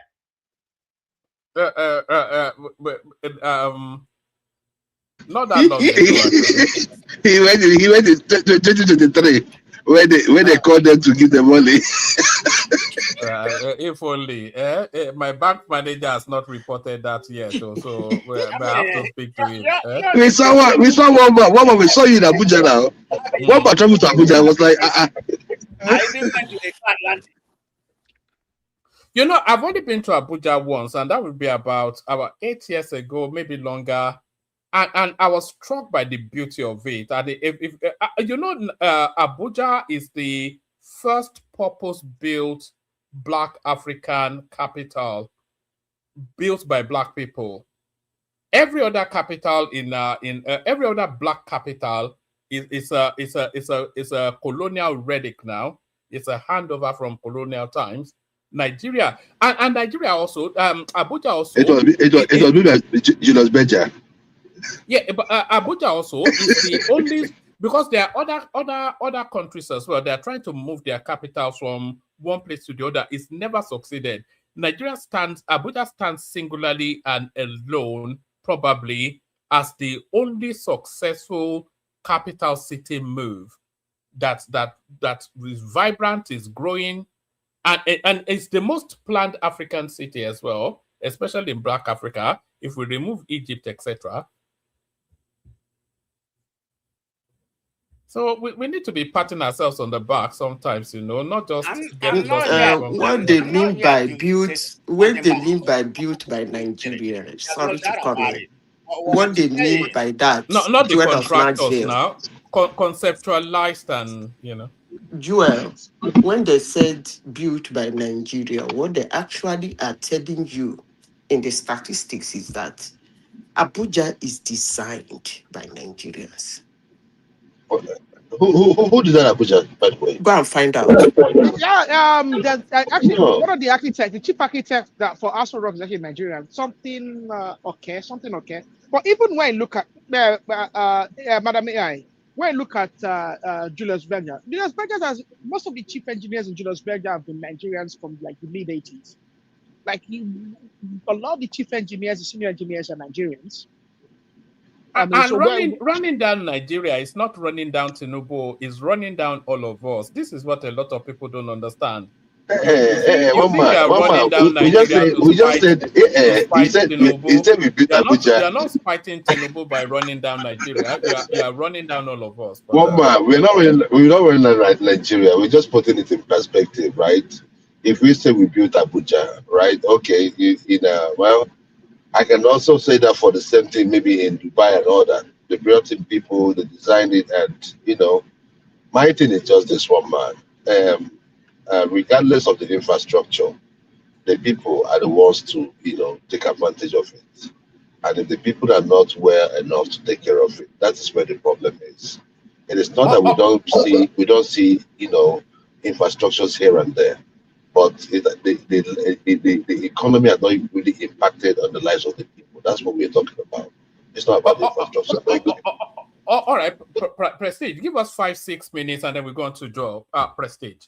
Or to Zita rather, Prestige. Has it dropped? Okay, Madam AI, I think you are from Uguta, right? Do you ever go home? Do you know what's going on in Uguta about the business going on over there? Or you just where you are, you don't know what's happening in Nigeria, you just come here and say whatever you want to say. Do you know what's going on? Do you know what kind of business is going on in Imo? Do you know what the project about the gas and everything, we are doing in Uguta to worry. You know what's going on in Nigeria? Really? You are asking me? Tell me. Yes, I'm asking you because no, tell me now. Since I don't know, tell me. No, tell me. No, you tell me. No, you tell me. You don't know how Imo is developing. What Hope Uzodinma is doing with the gas deposit. I said, tell me now. Tell me. Tell me. And you claim you from that tell area. Me. You don't even because know you know why you are saying this. Why you are asking me if I know what is going on in Imo State is because when I came here and tell you people that I worked for 21 years in Shah, Nigeria, I'm very sure you didn't believe me. Even if you did believe me, I'm very sure you felt I trashed my contact and my network in that company. I must have trashed it before I left Nigeria. That's why you're asking me that question, right? Really? One man, please, when you get to my turn, I will speak. No, the reason why I'm asking you are from Ohajegbe, my area, because during my time in Imo, I was able to dive into starting business in that area about the gas and everything, and what Hope Uzodinma is doing. But my problem I have with you here just criticize everything about the Igbos. You don't know what's going on. I hope Uzodinma has been able to do it himself. He's doing a good job right now, apart from the lack of insecurity. But you don't know what's actually going on in your hometown. You are from Uguta, and there's a lot of business development. So you need to go home. Maybe you can benefit Tell from me now. But you that know, you are not from Uguta, but you know I'm the from business. Uwere, but I have connection. Hold on. Calm down. You asked me a question. You are not from Uguta. I am the one from Uguta. But wherever you are from, you claim to know more what is going on in Uguta than I do. So tell me. Tell me. Come on now. I know more about the annual gas processing plant that is being developed. And it's the facility is located in Asa or Hajibun, my local government area. So I know what's going on, Is that why you are in and out of that. Nigeria So frequently? You are chasing contracts. Just don't stay wherever you are that is very cold. You don't know what's going on. All you do is just come here. I'm talking a lot of gibberish. You don't know what's going on in Ebola. Man of Prestige, I've been promoting the Oguta Wonderland, right? Because of the topography of the place and how beautiful the lake is, right? And at the time, I think some governors tried to implement something like that. and it has still not come to pass. So, I mean, it's one of those things that I would like to see in Ugota because it's a beautiful area. It's a beautiful place. It's a beautiful place and very rich, very, very rich. But sometimes when I listen to Madam Zita, I feel some way, but I mean, to each their own. Enjoy. But the problem, I'm trying to alert her to know, because she's, she talk a lot and she don't know much about what's going on in Imo, because there's a rare movement. I talk a lot, and I don't know what is going on in Imo. You claim to be very knowledgeable. And I said, tell me now, tell the whole global platform what is going on in Imo. You are not talking. Madam Zita, it would have been nice if you were the one promoting it. You understand me? Sometimes, I mean, in place of some of the things you say about the Southeast. I mean, if you were here and you were promoting what is going on within your vicinity, I mean, I think that would have been a plus rather than the way you always come at your own tribe. It comes off like it's like a self-hate. I am not here. I never promote anything. No, I discuss things. I don't promote things. I give my submission, my opinion, sometimes the fact. I don't promote things. If you want me to promote, hold on. The Orashi River dredging is going on. Hold on, Prestige. Hold on, Prestige. If you want me to, can you hear us? Prestige, you have to understand, and I think you've known her long enough. Zita is she's deep and satiated, marinated in oil and gas. So for you to imagine that she doesn't know what's going on in the gas fields, no, she doesn't know. How would you know what she knows? But how would you know what she does from her mouth? Yeah, she know nothing. No, don't use phrases like that now, please. I don't approve of that. She's not running her mouth now. She's sharing her thoughts. No, she don't know. I can tell you what's happening because I'm invested. But how do you know what she doesn't know? How do you know what she doesn't know? No, I'm not telling you what you know. I'm asking how you know what she doesn't know. She don't know what I know. I know a lot of actors in what's happening there right now. So and I tell you, tell us. You are not telling us. I don't know what this guy is talking about. You don't know. One man. I think what Emmanuel Prestige is trying to say is this, right? Instead of running down her the Southeast, that she can sell it to us. Hold on. She can as well tell us what is going on within her vicinity. Who knows? You could be an investor. I won't do right? Don't tell me. It's all right. Okay. I think. One man. This show is not about Miss Madam Zita's hometown. Like anybody who wants to give a submission will go strictly to the topic and leave Madam Zita alone. Yes, it's not becoming 2 against 1. Don't do that. Yes, and it's happening too often as well. My so sister let me just. Yeah. My sister has spoken. Let me just say this. Prestige, you can't totally guide Madam Zita now. You can't. No, now I mean, Zita is still robust, their personality anyway. But there's this undercurrent because Zita speaks, without, recourse, or she speaks factually to how she thinks of stuff. And that seems to rankle people who want to speak to a bias that she doesn't have. You are not more anything than Zita now. She's probably, if we look at the cultural antecedents, Zita might well be senior to you culturally within the same culture that you share. Just because she doesn't speak in your tonality is not reasons to be coming to try and get at her all the time now. I think we're too matured for that. We were speaking about Dogara telling us about the Americans' influence over Nigeria, and we're not in charge of our destiny anymore. We're talking about Nnamdi Kanu giving yet another mandate to stop sit at home and all those kind of stuff. So give us about 5 minutes, Prestige, but please leave Zita alone. Prestige. No. The reason why I came here, just to educate some people like AI, because when she come here, to promote false and unfunded claim that that is unfunded. That's a problem. People need to get it straight that she doesn't know what's going on in Imo. I mean, whatever she live, in that code area, she don't know what's going on in I really wonder how you sit down in your corner and know what I don't know and No, you what I don't. know. I can This is tell you what. actually ridiculous. I can It's, tell I you in couldn't what's fact, going believe on a in human being Nigeria should right be now. saying in that. fact, it's quite a juvenile. It's Everything quite wrong. a juvenile statement to make. I don't understand this kind of statement, honestly, Very sincerely juvenile speaking. sort of commentary. And Very I'm telling childish. you, tell me that thing you think you know about my town that How you can you just believe I say don't somebody know. You are doesn't not know saying it. what you've not interrogated her on anything to establish what she knows, and you just make the Okay, do it's you just know what the annual plan it's means? an The kind of insolent glass apple, statement. what it practically mean for the human economy and the development. Do you know that? Do you know what? What is he talking about? And one man, let's move on. Man of prestige, let's speak to what is going on. Yes, it's a very tactless Speak to sort what of. is going on. I mean, You just it's too rush in and much. tell somebody that they don't know something you've not conversated about, you've not interrogated their depth, and you just, in fact, quite a juvenile thing to say.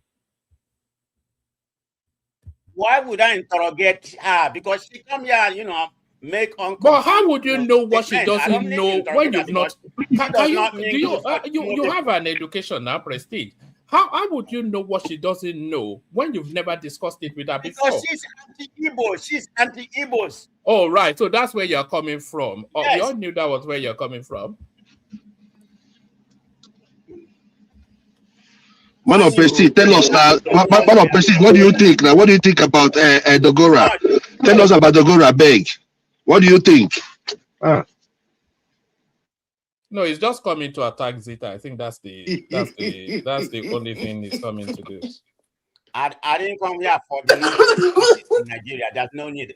I mean, one man practically run his Nigerian Hey, God of mercy, this guy said. So what am I going to say here? Everybody's going to believe. Everybody here is this is man of prestige. It doesn't I've matter been on this platform for almost 3 years. You should know me by now. You say your own piece, man of prestige. It doesn't matter if we believe it. If you have conviction, say it. Say it boldly. That's why we like Zita over here. She says what she says. I don't have anything to say today. I don't have anything to say right now. I think one man, I think he lost his train of thought because he was speaking on Remy Tinubu.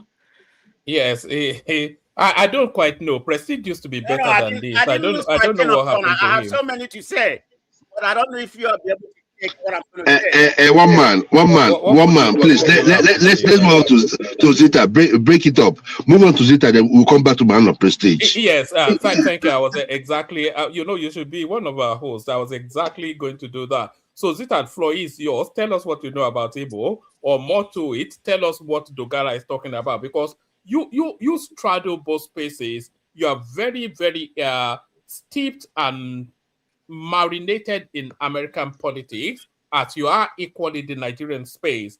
And what Dogara is speaking to is the confluence of those two spaces, and is telling us that our sovereignty is fast escaping us, and is telling us that off the back of interactions, because that breakfast meeting where Trump highlighted Remi Tinubu, he was there as well.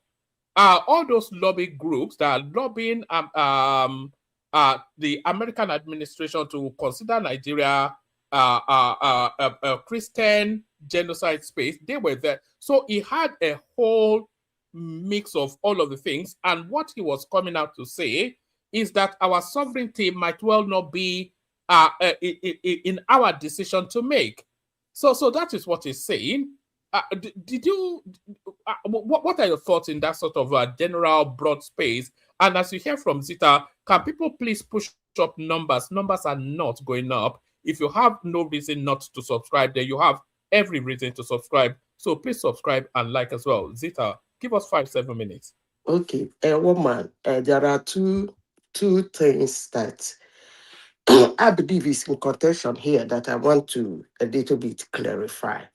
You see, when you say somebody is elegant, it's actually subjective. But in public discourse, you talk about the media and then you talk about the public, the media, how somebody is being portrayed. That's the where you can take out the elegancy outside of it being subjective. If you look at Reni Tinubu as a woman, I'm not talking about character, I'm talking about look. She has that calm, dignified appearance. Take it or leave it. Media coverage, public coverage says that. So I'm not talking about whether she's Bas Bus or Bus Bas lady. She carries that kind of Nigerian cultural, classic appearance anytime you see her. So I am not surprised. You see, we should stop hitting on ourselves when Very much in somebody the manner gives of us. Bianca Ojukwu. I'll bracket Bianca Ojukwu, although she's a bit more punchy, but Bianca Ojukwu also carries that Yes, effortless elegance. yes, Yeah. yes. And One when you see Bianca, that's a stretch. That's a stretch, please. That's a stretch. when you see Bianca dressed in our African attire, you will see her carrying that African Nigerian presence, which most times is very elegant. And for your information, woman, all over the world, all these long prom evening gowns, most people order it from Nigeria today.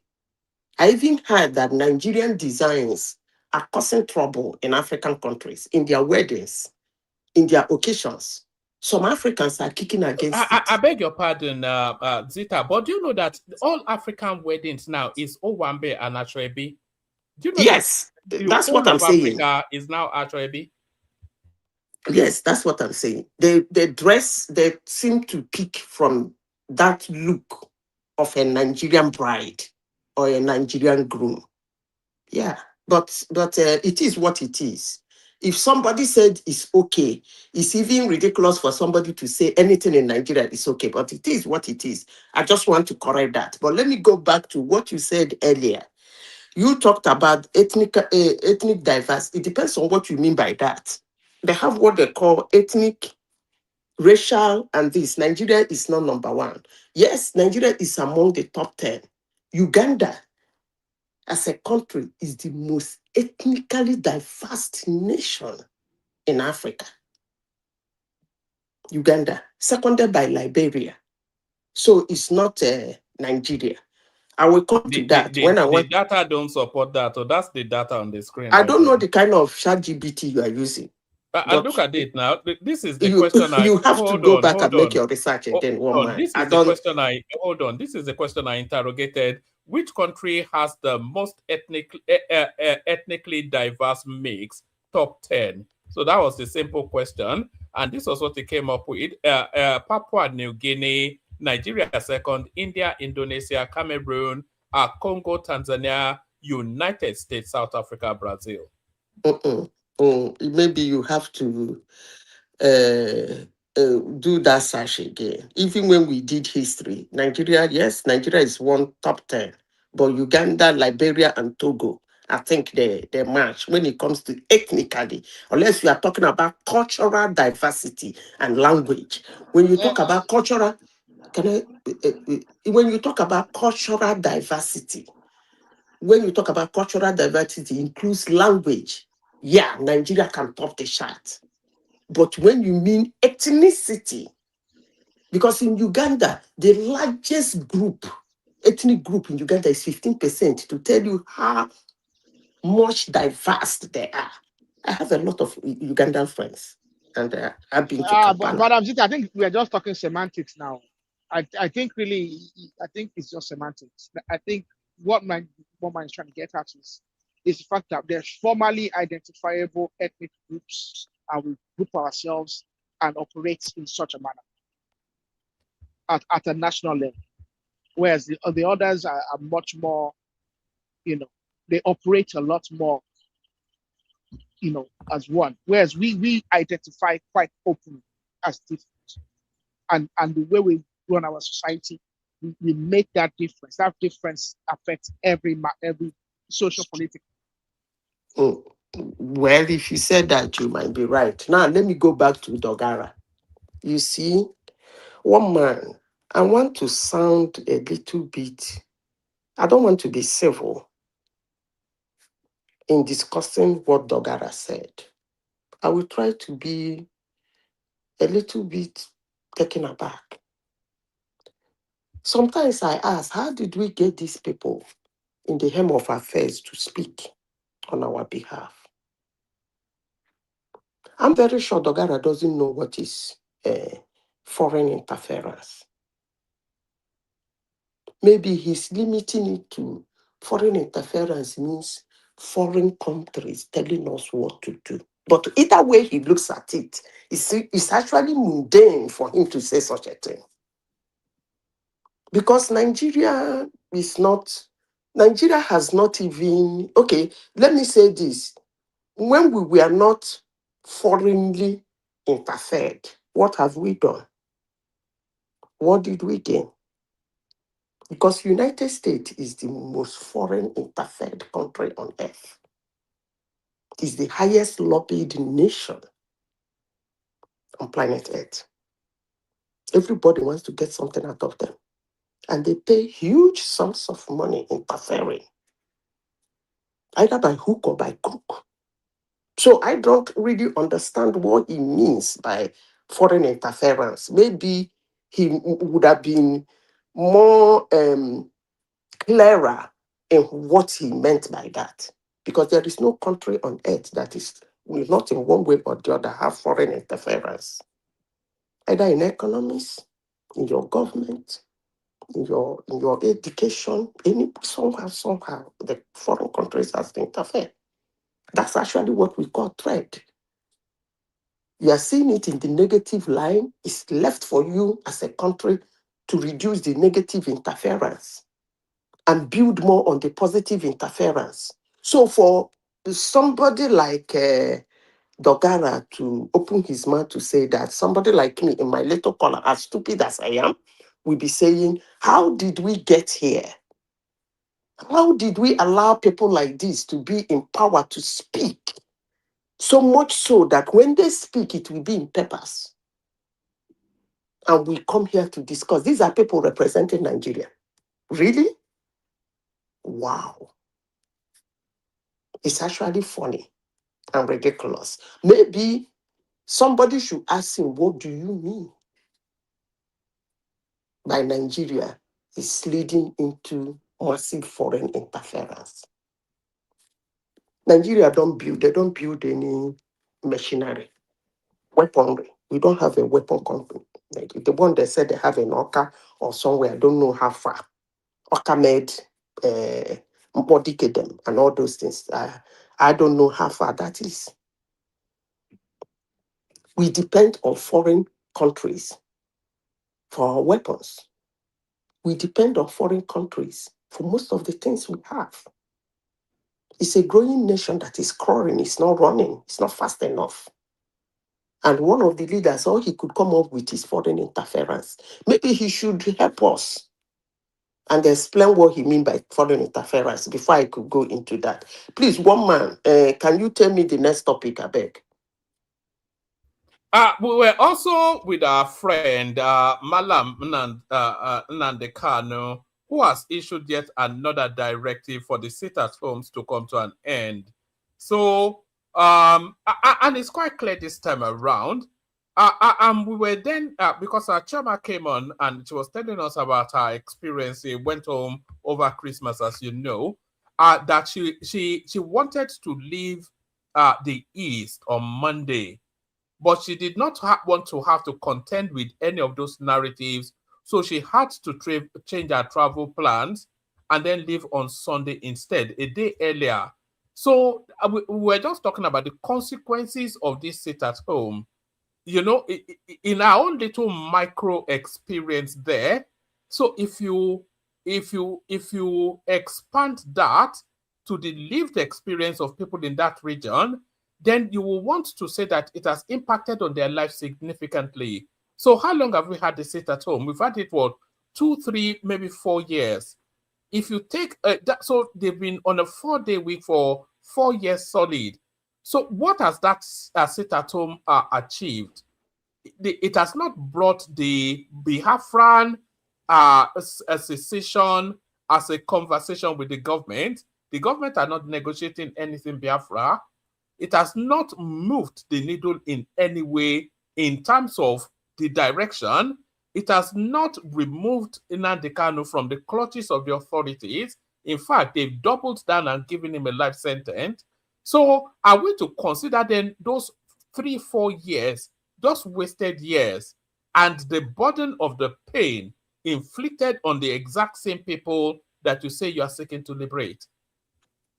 Woman, you see, there is a kind of emotion I have when I want to discuss Nnamdi Kanu. Some people want me to come here and promote him and promote the carnage he has caused in the Southeast.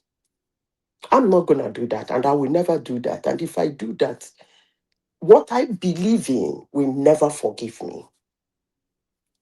Because that guy made me lose 17 people. And one of them was heartbreaking. I thank God that Shioma changed her decision. Because a niece of mine, I told you one man, they were going to, it was almost 6:15.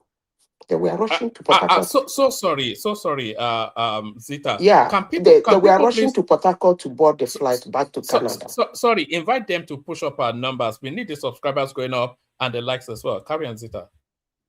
They sit at home, wapapa them. She and her husband. So I actually, if I have one word from Nnamdi Kanu and what he did, I will say not only that they should chop off his upstairs, if there is another life, they should still chop off his upstairs and chop it again and again and again. Even if he reincarnates, he should be for those who believe in reincarnation, he should be in a position that his head should be chopped off again. When a madman gives an instruction and is being carried out, you begin to wonder what is going on. Because I don't really understand this idea of somebody got you angry and you are beating yourself. That's actually what happened in Igbo land for so many years. They got angry. There's nothing wrong in you getting angry. You got angry, claim all you want to claim, give all the reasons you want to give why you are angry. That's okay. But now beating yourself and buying yourself because you're angry is the height of madness. You are not beating the person that got you angry. You are not doing anything to the person that got you angry. But you decide to be kidding yourself for getting you angry yourself, but for getting angry. That's exactly what happened in Igbo land. So I don't even know why we are discussing Nnamdi Kanu. I have said this several times, and I will still say it. Nnamdi Kanu is a leader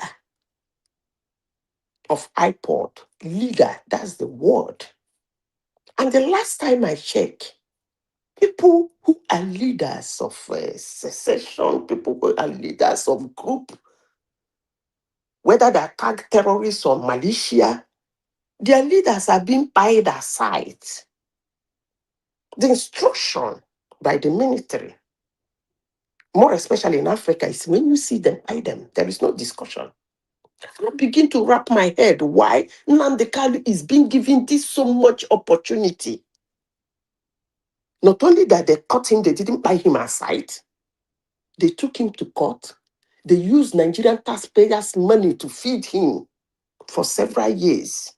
Gave him comfort, gave him opportunity to slap lawyers, to shut down judges and do whatever he wants to do. And at the end of the day, what did they hand him over? Life imprisonment. Are you kidding me? Woman, are you seriously kidding me? That nitwit, all they could give to him was life imprisonment. Come on now. This is actually the area in Nigeria I am not comfortable with. Because when you do things like this, one man, you give room for more to come. I have said this severally, and I will continue saying it. If the Southeasterners have problem with the way they are treated or the way they want to go or how they want to go, they have representative in the upper chamber in Nigeria. Those people should go there and make it their port of call. They should be talking about it on every sitting. They should make sure they speak heavily on it and get at least something. Even if they don't get anything, let them get an apology. If you go to Rwanda, they're making cases. There is an apology. You give me peace, I give you peace. You heal me, I heal you. At least if the Igbos in the chamber cannot get anything, they should get that one for Igbos, even if they don't get the secession. But hello, they don't discuss it, they don't even mention it, they don't want to talk about it. And right in their region, they're busy. Sorry, Zita, just in that broader space, not the Kanu, yes, but in the broader Biafran and then expanded to the Southeastern space, do you think that part of the narrative is that we have still not... Do you remember when South Africa came out of apartheid, they had a truth and reconciliation something where they aired out all of their grievances, they had their crying, and then they hugged and all that. Yes. Do you think we've still not had closure from No, that there's no Biafra, closure now. There is from no that closure. Biafra space? Yes. And do you think that there's still an underbelly of that, which then gives sympathy to narratives from people like Nnamdi Kanu? Yes, yes.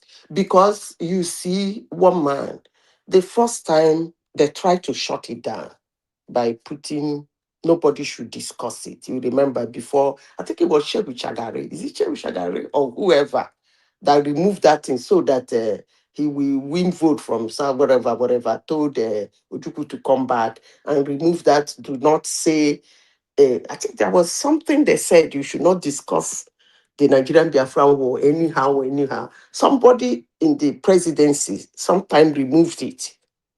That gives them the opportunity to talk about Mosop and all those things. Actually, that action was not actually proper. Putting it that way and removing it that way is not proper. There should be a closure. And if I have to be frank with myself and with my people, nobody is going to push that closure except us. That's why I mentioned people in the upper house. They should go there and push for that closure. And when whichever closure they get, they should put an end to it. And it's either it becomes the goal or it becomes a crime for you to use it for anything. Period. Rwanda has done it. South Africa has done it. There is nothing wrong in Nigeria doing it. Are you getting the point? You have to put a closure to it so that it doesn't turn to become a racketeering Yes, I think business. that Biafran narrative is still very much a gaping, unhealed wound in the Nigerian... I said the Biafran narrative is still a gaping and unhealed wound. For the Igbos, yes, but not for not Nigeria. even for the Igbos, for Nigeria. No. For Nigeria, because for as long as the Igbos feel aggrieved, then the country cannot move as in unison as one entity.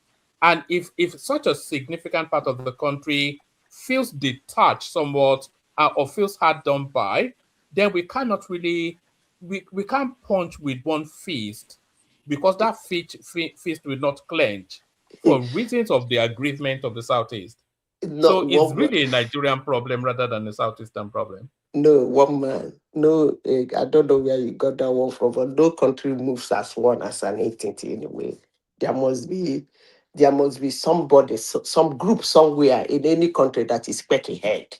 Yeah, Yeah, but according to not people. the mass. You know that the top three largest ethnic groupings is the Hausas, the Yorubas, and the Igbos. That's Nigeria right there now. That's the body of the country. So if one feels detached, it's a big problem. The Biafran something. I know we joke about it, but it's a big problem. It is not a big problem to Nigeria. Do you know why I said that? The Igbos have not been able to make it a big problem to Nigeria. They've not been able.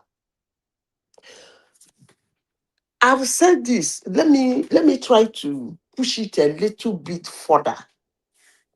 First of all, if you make yourself,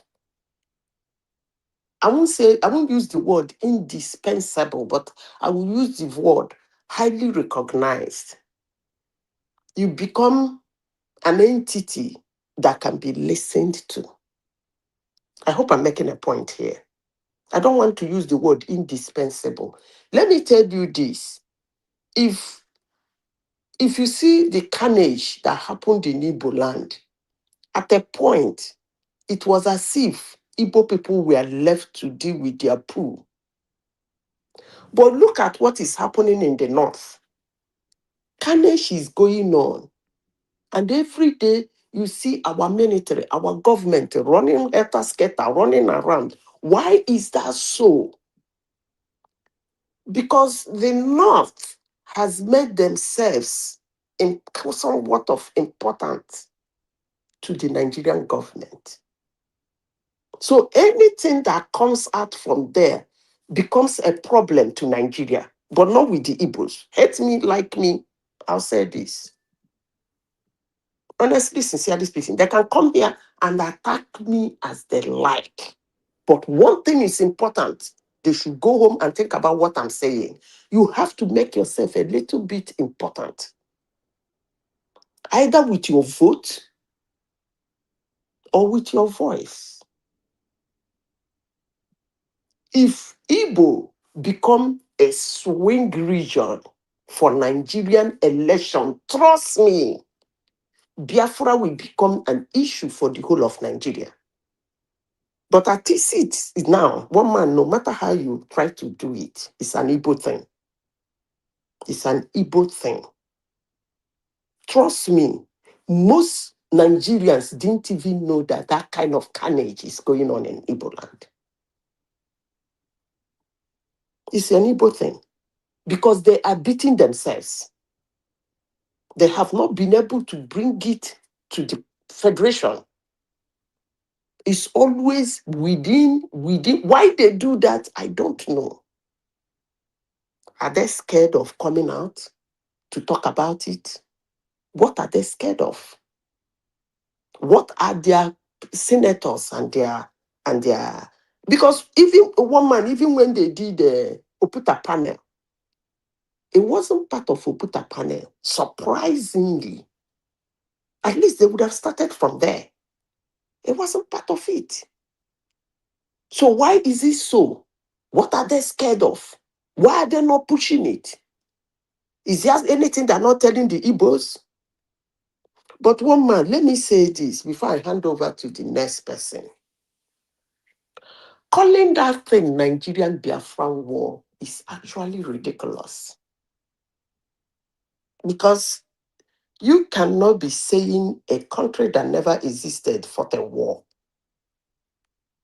That's the most stupid thing I have ever heard. Biafra was not existing, never existed. And you don't become a country by somebody saying, Biafra, and then go to war, and you become Nigerian Biafran War. You see, one man, the media has done so much damage on planet Earth. They are doing a very good job. To me, that thing is Ojupu War. I will rather call it an ethnic war. between the Igbos. Biafra existed for a period of time. History is there. As a country. And there was a time as a country. Yeah, many countries recognize it. Excuse me. Did the countries recognize it before the by the war? United Nations?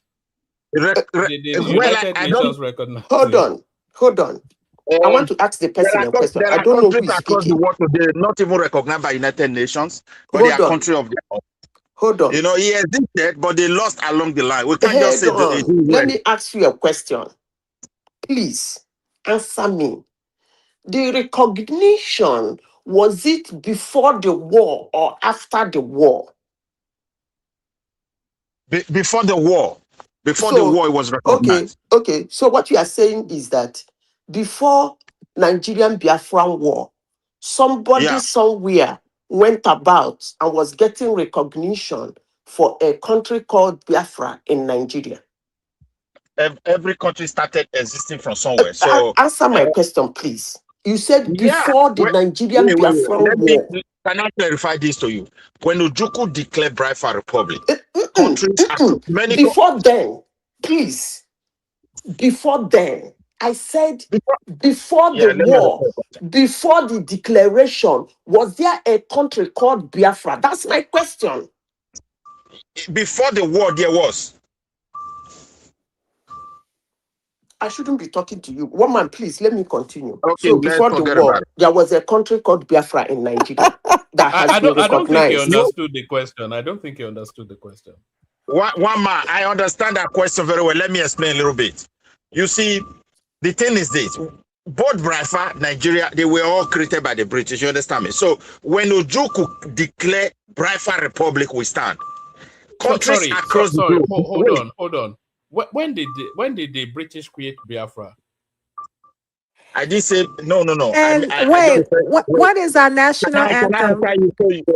Wait, it's just like I'm saying the component of Nigeria. Just take it from that angle. Maybe you understand me like that. Both whether Igbo, whether everybody, the British put us together. But along the line, somebody wanted to divorce. It's not even, you know, the funniest thing about Biafra is that many people, many countries across the globe recognize Biafra existed before the war. So we can't take that away that the country did not exist. They have national items, they printed currency, whether it's fake or paper. Other nations were already willing to send diplomats. So what else do you call a country? That was before the declaration, right? Not before declaration.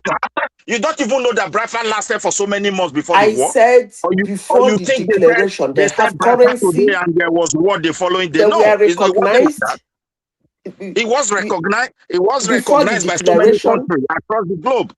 Yeah, before Ojukwu thought of Biafra, calling a non-existing entity Biafra, it was recognized.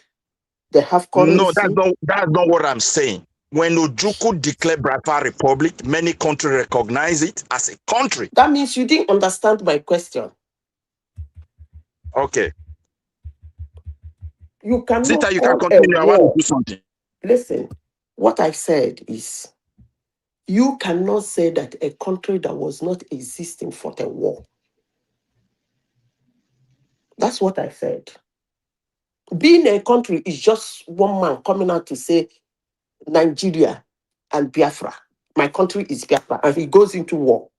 And at the end of the day, it becomes Nigerian Biafra war. No, that's an ethnic war in Nigeria. It's just an ethnic. It's not a country. It's not a country versus a country. Wait, Zita. Biafra lasted so many months before war. It's not like somebody said there are 5 countries, and the following.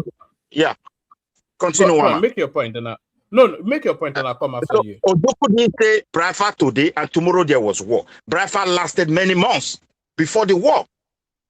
We have to be honest. So right. There were Zita, just for the purposes of documenting the facts. There are 5 countries that recognized Biafra during that Ojukwu phase. None of them are outside of the African shores. They were Gabon, Ivory Coast, Tanzania, Zambia, and, well, there's one outside of the African shores, Haiti. So those were the ones that formally recognized Biafra. 5 countries: Gabon, Ivory Coast, Tanzania, Zambia, and Haiti. Excuse me. I thought the What French I was am fighting saying, too. please, No, can you not formally. understand what I They am didn't formally saying? recognize it as a country. There Okay. is no country called Biafra before the war. Period. It's just like saying Nigeria and Ghana are fighting a war. That makes sense. There is a country called Ghana. There is a country called Nigeria. And they were existing. They Woman, can have I their go, military, they please? have their We've been government, they talking have about this thing for too everything. long. And they were existing. All That right. is what is called a Sorry. country. That's what is called an existing country. And All I right, 2 stand more here minutes, to tell Zita, you so that we can hear people, from Joel. Biafra was not existing before the war. Period. What part of it is nobody not understanding? Where is the, according to somebody, I think I had a female voice asking their capital, their currency, and whatever. You don't just wake up and say, this is a country, and it becomes a country. It doesn't work that way. Period. There is no country called Biafra before the Biafran, the so-called Nigerian Biafran war. What happened in Nigeria was an ethnic war. There was no country called Nigeria out in Mary Slessor came out and say, yeah, But it Nigeria. was And it became existing now. It started existing. How? Biafra Yeah, was it also started existing. existing. They have their military, they have their government, they have everything. They do elections.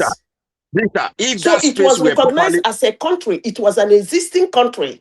So whether it is a bomb that called it Nigeria before it started existing, or it is a knockhead that called it Nigeria before it started existing, the important thing was that it was existing. It doesn't really matter how it came about. But what I'm telling you is that Biafra was not existing. What part of it are you not understanding? And also, even during the war, Biafra never existed because it was never formalized as a country. Just the proclamation of one man to declare that a country, it doesn't suddenly make it a country. Still me wahala. There was never a point in time that Biafra exists. And So why should it be Nigerian Biafran war? It was more a Nigerian secession war. That's probably the better terminology. I don't even call it a secession war because it's a stupid war that shouldn't have happened. It was an ethnic war, period. Actually, it was what I will call give us 2 more minutes later, office brow. Some idiots were having an office of official misunderstanding. And they couldn't face their fellow officers. They decided to bring it home. That's the only way I see it. Period. It's an office problem. They were having their, you are higher than me, I'm not higher than you in the office. I should be the first, you should be the last. I have more people, you don't have more people. I have more support. That was in the office. That has absolutely nothing to do with Nigerians. And somebody could not face his fellow men and women and fight them. He decided to run home to ask for help from his people. That's the way I see the war. Hate me, like me, I don't care. All right. That is the war, period. And as for Nnamdi Kanu, one man, I will advise that, I don't know, his upstate is supposed to be cut. I don't know the reason why Nigerian government gave him a life imprisonment and he's still speaking. He's still talking. I don't know. And I'm not really happy with Nigerian government for giving that man life imprisonment. His mates were not giving that kind of opportunity. A lot of people are not happy with that sentencing. But Zita, let me pause you for a moment so that Zita can Joel can come in as well. But it looks as though you have a fan in the comment section, Zita. I'm not going to attempt this name. Joel, you can read that name, but a new fan for Zita. Joel, you can't do that now. Are you supposed to come to me? We've been to you already now. Come to me. And we've been to you already now. Why are you going to Joel? But we've been to you already. Let's go to Joel and then we'll look back to you. It's been here for so long, it's not spoken. Joel, can you pronounce this name as you take the floor? Hold on, woman, sorry. Before it goes, man. The moment Ojukwu declared Biafra is when the war started. So why is that guy saying Biafra existed for many months? I don't even understand. Why you guys No, letting he, that he guy? didn't. He Come didn't on. understand what Zeta was saying. I don't He think. knows, man. He's just trying to manipulate. He's trying to indirectly brainwash his low IQ people. But I'm not the kind of person you manipulate now. All right, Joel. Can you attempt this name? It's too hardcore for me. Joel and one man. I think both of you are wrong. It's supposed to be my turn. That was the agreement. Aguncha Nnamdi Award. I mean, anyway, one man. It's not my. Yes, that's If somebody, if anyone, Zeta's fan, Zeta's new fan. Joel, you must pronounce that name. I'll pronounce Joel, you must pronounce that name. He's questioning your Igbo identity, and he cannot even pronounce an Igbo name. Look I at don't want to. I don't want to because I mean, I'm not taking this. Joel, you must pronounce that name before you move. I don't know. It's well. Let me pronounce it. Aguncha Nnamdi. I mean, that's what it is. No, I think she has combined first. Let me pronounce it. Yes.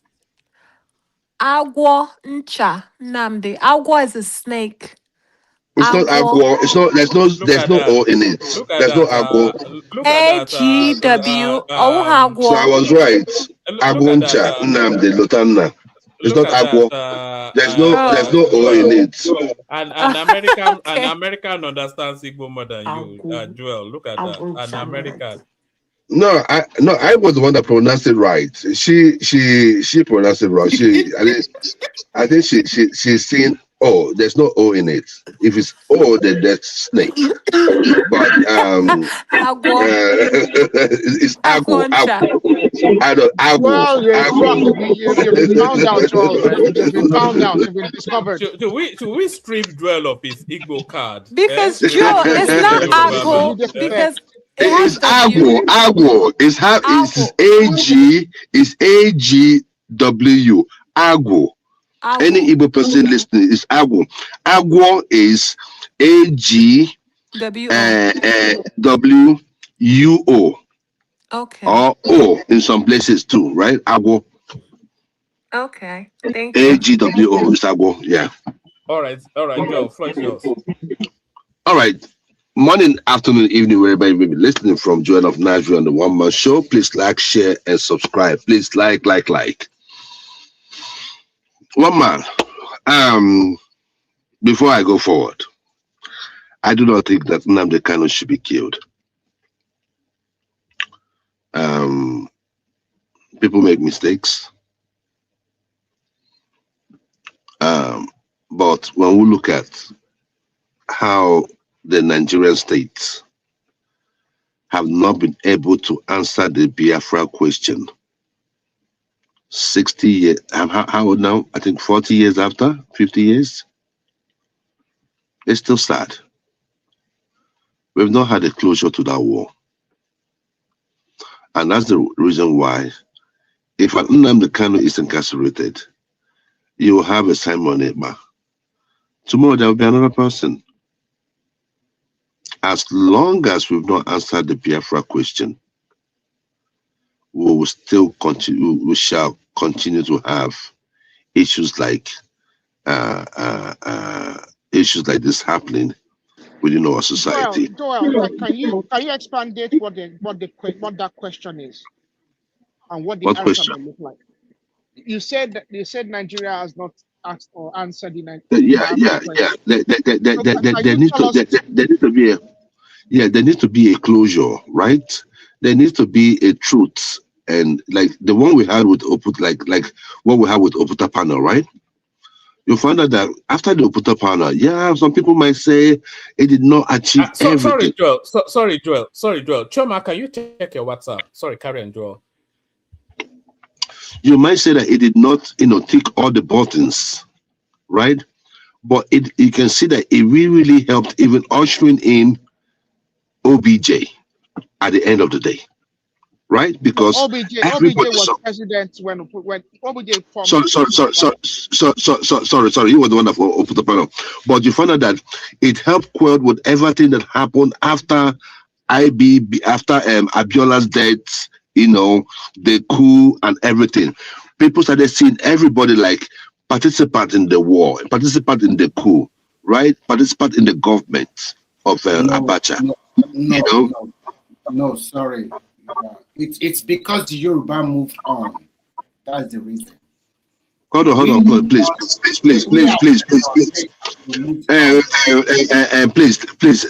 Please, I don't want us to start. The Yoruba did not move any. They don't move any on. What happened was that. What happens is that. What happened? One man was that we solved the Abiola problem. Can you imagine if a Yoruba man has not been president since 1999? Since the death of Abiola? Please, can I just talk? Please, can you just shut up? Let me talk, please. How about? Can't you be civil? I did not abuse. I don't want to because sometimes you sound cynical. Sometimes there's nothing like common sense in you. You just talk because you want to talk. Let me just finish, please. Let me just stand on my feet, please. One man. Can you imagine if what could have happened if Abiola? Sorry, Joel, are you sure you're not from Oyo, from Ibadan? Are you sure? No, I am not. But one man, this is the thing. Because the way because it's only Ibadan people that like fight the way you do. You are just always. No. See, one man. When somebody is talking, right? I want us to see reasons. If it has happened in other places, we have seen where these truth commissions were set up, and it worked. There is something, whether you like it or not, there's a reason why the people like Nnamdi Kanu will always rise up in Nigeria. We can solve that problem. Let's admit that we have that problem. For instance, there is this Southeast Development Commission. If I were Tinubu, I would have boosted up. I would have made it so flowery. I would have engaged, make that commission, like the commissioning and everything, making it about, tailoring towards Biafra, and make sure, those people do what they have to do. But the issue there, one man, is that we've not answered the question of the Biafra, we've not answered the Biafra question, and issues like this will come up. I don't think he deserves a death penalty. And looking at what has happened in Nigeria over the years, looking at the people that have left prison and all that, I do not think that he should still be in prison. I think he should be released from prison. Well, that's on Nnamdi Kanu. One man, I would like to agree with Dogara. My fear has always been this. I trust Trump. I trust Trump. And the reason why I trust Trump is simple.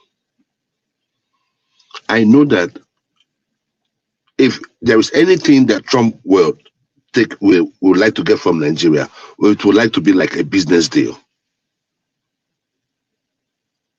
Trump would not come to intrude into your culture or your ideology. They won't come, he won't do that. But what happens when Trump leaves? Because, of course, that same apparatus will be available to whoever that comes into power. If it becomes a Democrat, then it means that pushing their ideology will be like, like passing candies. They would have had much access into Nigeria to do what they want to do, which makes us always talk about good governance. We have no business inviting the United States into Nigeria if our government was working. If our country was doing good, why would they come in? If they're coming in, they will come in to be business partners.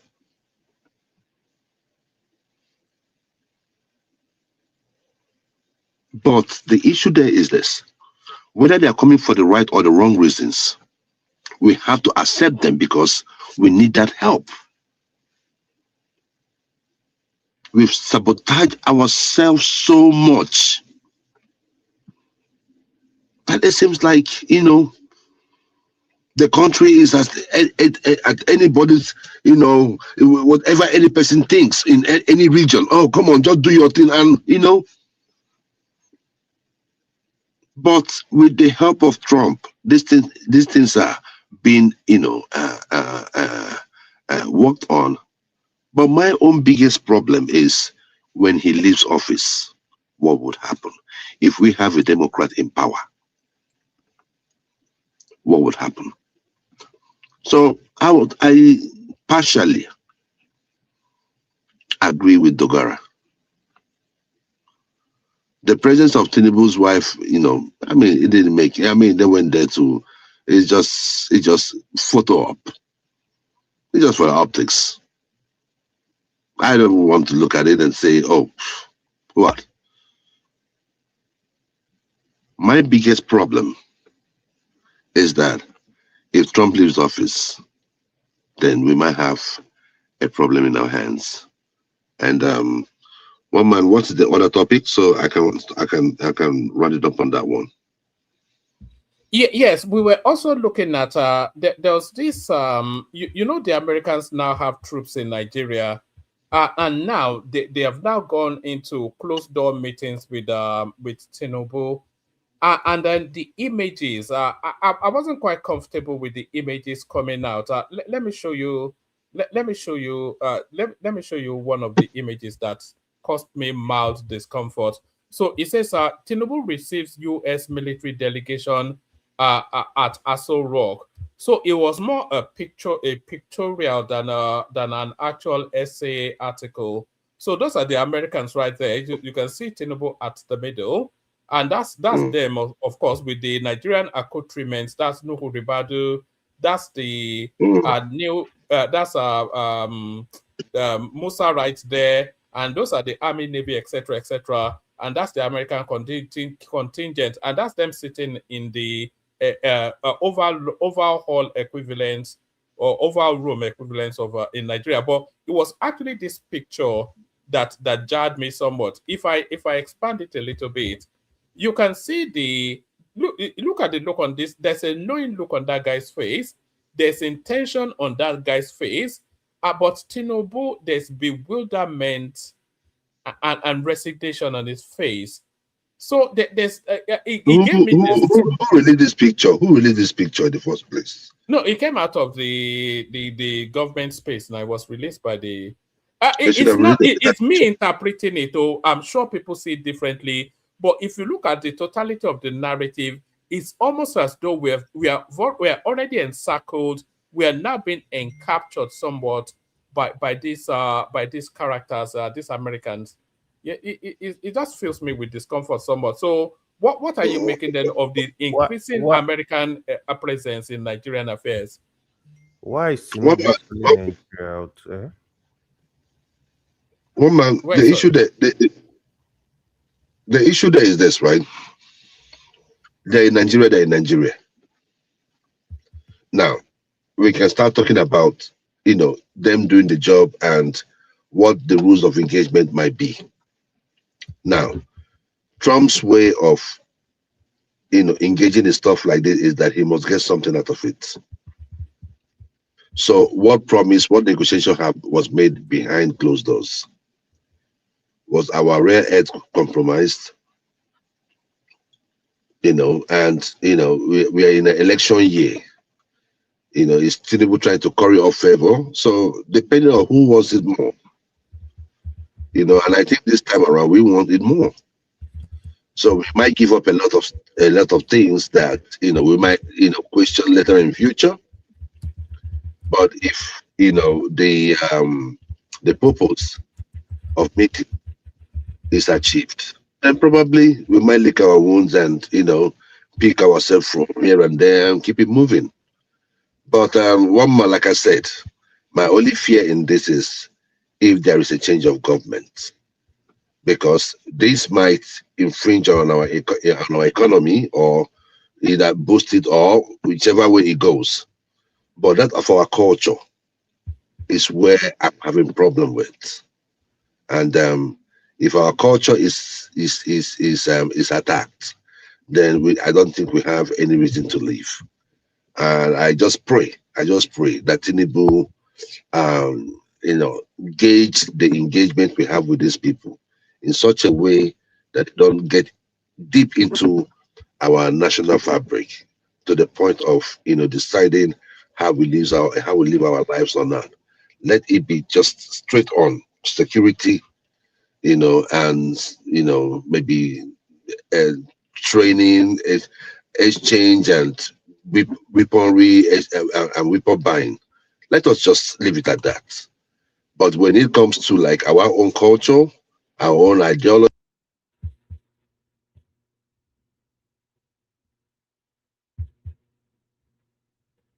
Is Joel still there? Am I still here? What's going on? I don't Oh, I know think what he's happened. muted. I wasn't talking. I didn't know. But anyway, what I was just saying is this, right? I don't know where it cut off. But the issue, what I'm just saying is this, right? That they're in the country, right? My greatest fear, like I've said, is the change of government, and how well or how deep they can get into our cultural fabrics. If they can get into our culture so deep, like they've changed theirs right here, one man, we are done for. But if Tinubu can, reduce their engagement with us to issues that has to do with security, weapon buying, and training, I think probably that will be a win-win for both nations. So on that note, one man, I'll say thank you very much. All right, brilliant, excellently put. Always excellently put by Joel of Nashville. Mike, if you're coming in, can you log in as a host? I want to get out of here. Oh, you are logged in as a host. So that's Mike. Mike, are you there, Mike? Michael, you. All right. Okay. So we whiz it round, take it round, move it in the direction of Remy. I think Prestige has dropped. So we go Remy, we go Midwest. We got Ekene joining us as well. I think the fight might be over between us and Ekene. So we do a quick whiz round and then we may shut it down. Remy, you're always coming late for class. Remy, about it. Yeah, sorry because of the time factor. Yes, apologies. I know it's a real pain for a lot of people. Carry on. Okay. Hello, everyone. It's nice to be here once again. I will quickly talk about Dogara, and I think I align with what Madam Zita said earlier. Sometimes we give unnecessary benefit or importance to some featherweight politician. As we stand today, the president is the head of the country and he knows what he's doing. Everybody agreed that there is insecurity problem in Nigeria, and everybody also agreed that we must find help, whether within or outside. So when you are looking for help, and there's no country in isolation, you have to look at the big brothers to help you in terms of buying ammunition or whatever you do not have. And when we are talking about this, then interest have to come forth. Nothing come forth without no interest. So if America or China or whoever is going to help you, they have their own interest as well. That is what we call geopolitics. It is now left for Nigeria, how do they handle it, and how the people they are trying to do business with also handle it. Unfortunately, we are a diverse country with so many interests from different tribes. And most of these tribes, everybody tries to push to the center, in which I always advocated for state resource control. The moment Nigeria changed to this state resource control, all this wahala will die down. Because nobody, no state will be interested in going to Abuja to collect federal allocation anymore. It is what you do in your state that make your state to develop. And that is what I think the government should be thinking of. At least a lot of Nigerians should be thinking toward that line. But unfortunately, maybe because of we are black, or maybe because we are not exposed enough, or we are not educationally sound, we always look at things from emotion, we always look at things from religion and tribe most times. And that has been the, unfortunately, things that does not help that country to develop over the years. That we should. Okay, in terms of, that is for Dogara, so I think nobody should just And I think that the president has played a very careful role. A lot of people thought that America would just come and bombard their way, but this guy has turned it around. Whether you like it or not, you have to look at the people you are dealing with. If Mr. Trump is interested in business, at the end of the day, Nigeria were able to purchase a lot of war equipment from America. And sending these guys down to Nigeria, this and that and that. Now, sometimes from Nigeria, we also belittle ourselves. Nigeria have some of the finest diplomats in the world. That really shows you that they have a lot of people that work in various embassies in Nigeria that are very smart people. From what you thought that America would just have their way, look at how they turn it around. Although we might be cooperating in terms of security, it does not stop Nigeria from doing business with all the other people like China and the rest. So I'm not exercising any fear. So I just think that at the end of the day, if this can help us to reduce insecurity in Nigeria, then it's a good way to go. Although, like I said earlier, there will always be interest and sacrifice. So if to sacrifice some of our things, I mean, I don't know, maybe they deal on some of our mineral, whatever, like I said, it's always about interest. So to me, I don't have any fear. In terms of you talk about Nnamdi Kanu and the rest, again, I align with Madam Zita. That guy is supposed to be hanged. I repeat, to be hanged, because you have mastermind and pie a lot of Nigeria in Southeast and other part of Nigeria. Because so many people lost their life during the NSAS movement, while they continue to set fires on Lagos property, pie a lot of people. So it's not only Igbo land alone, unfortunately. And I don't see any reason, I don't see any reason why some people still continue to support this guy. And when you are talking about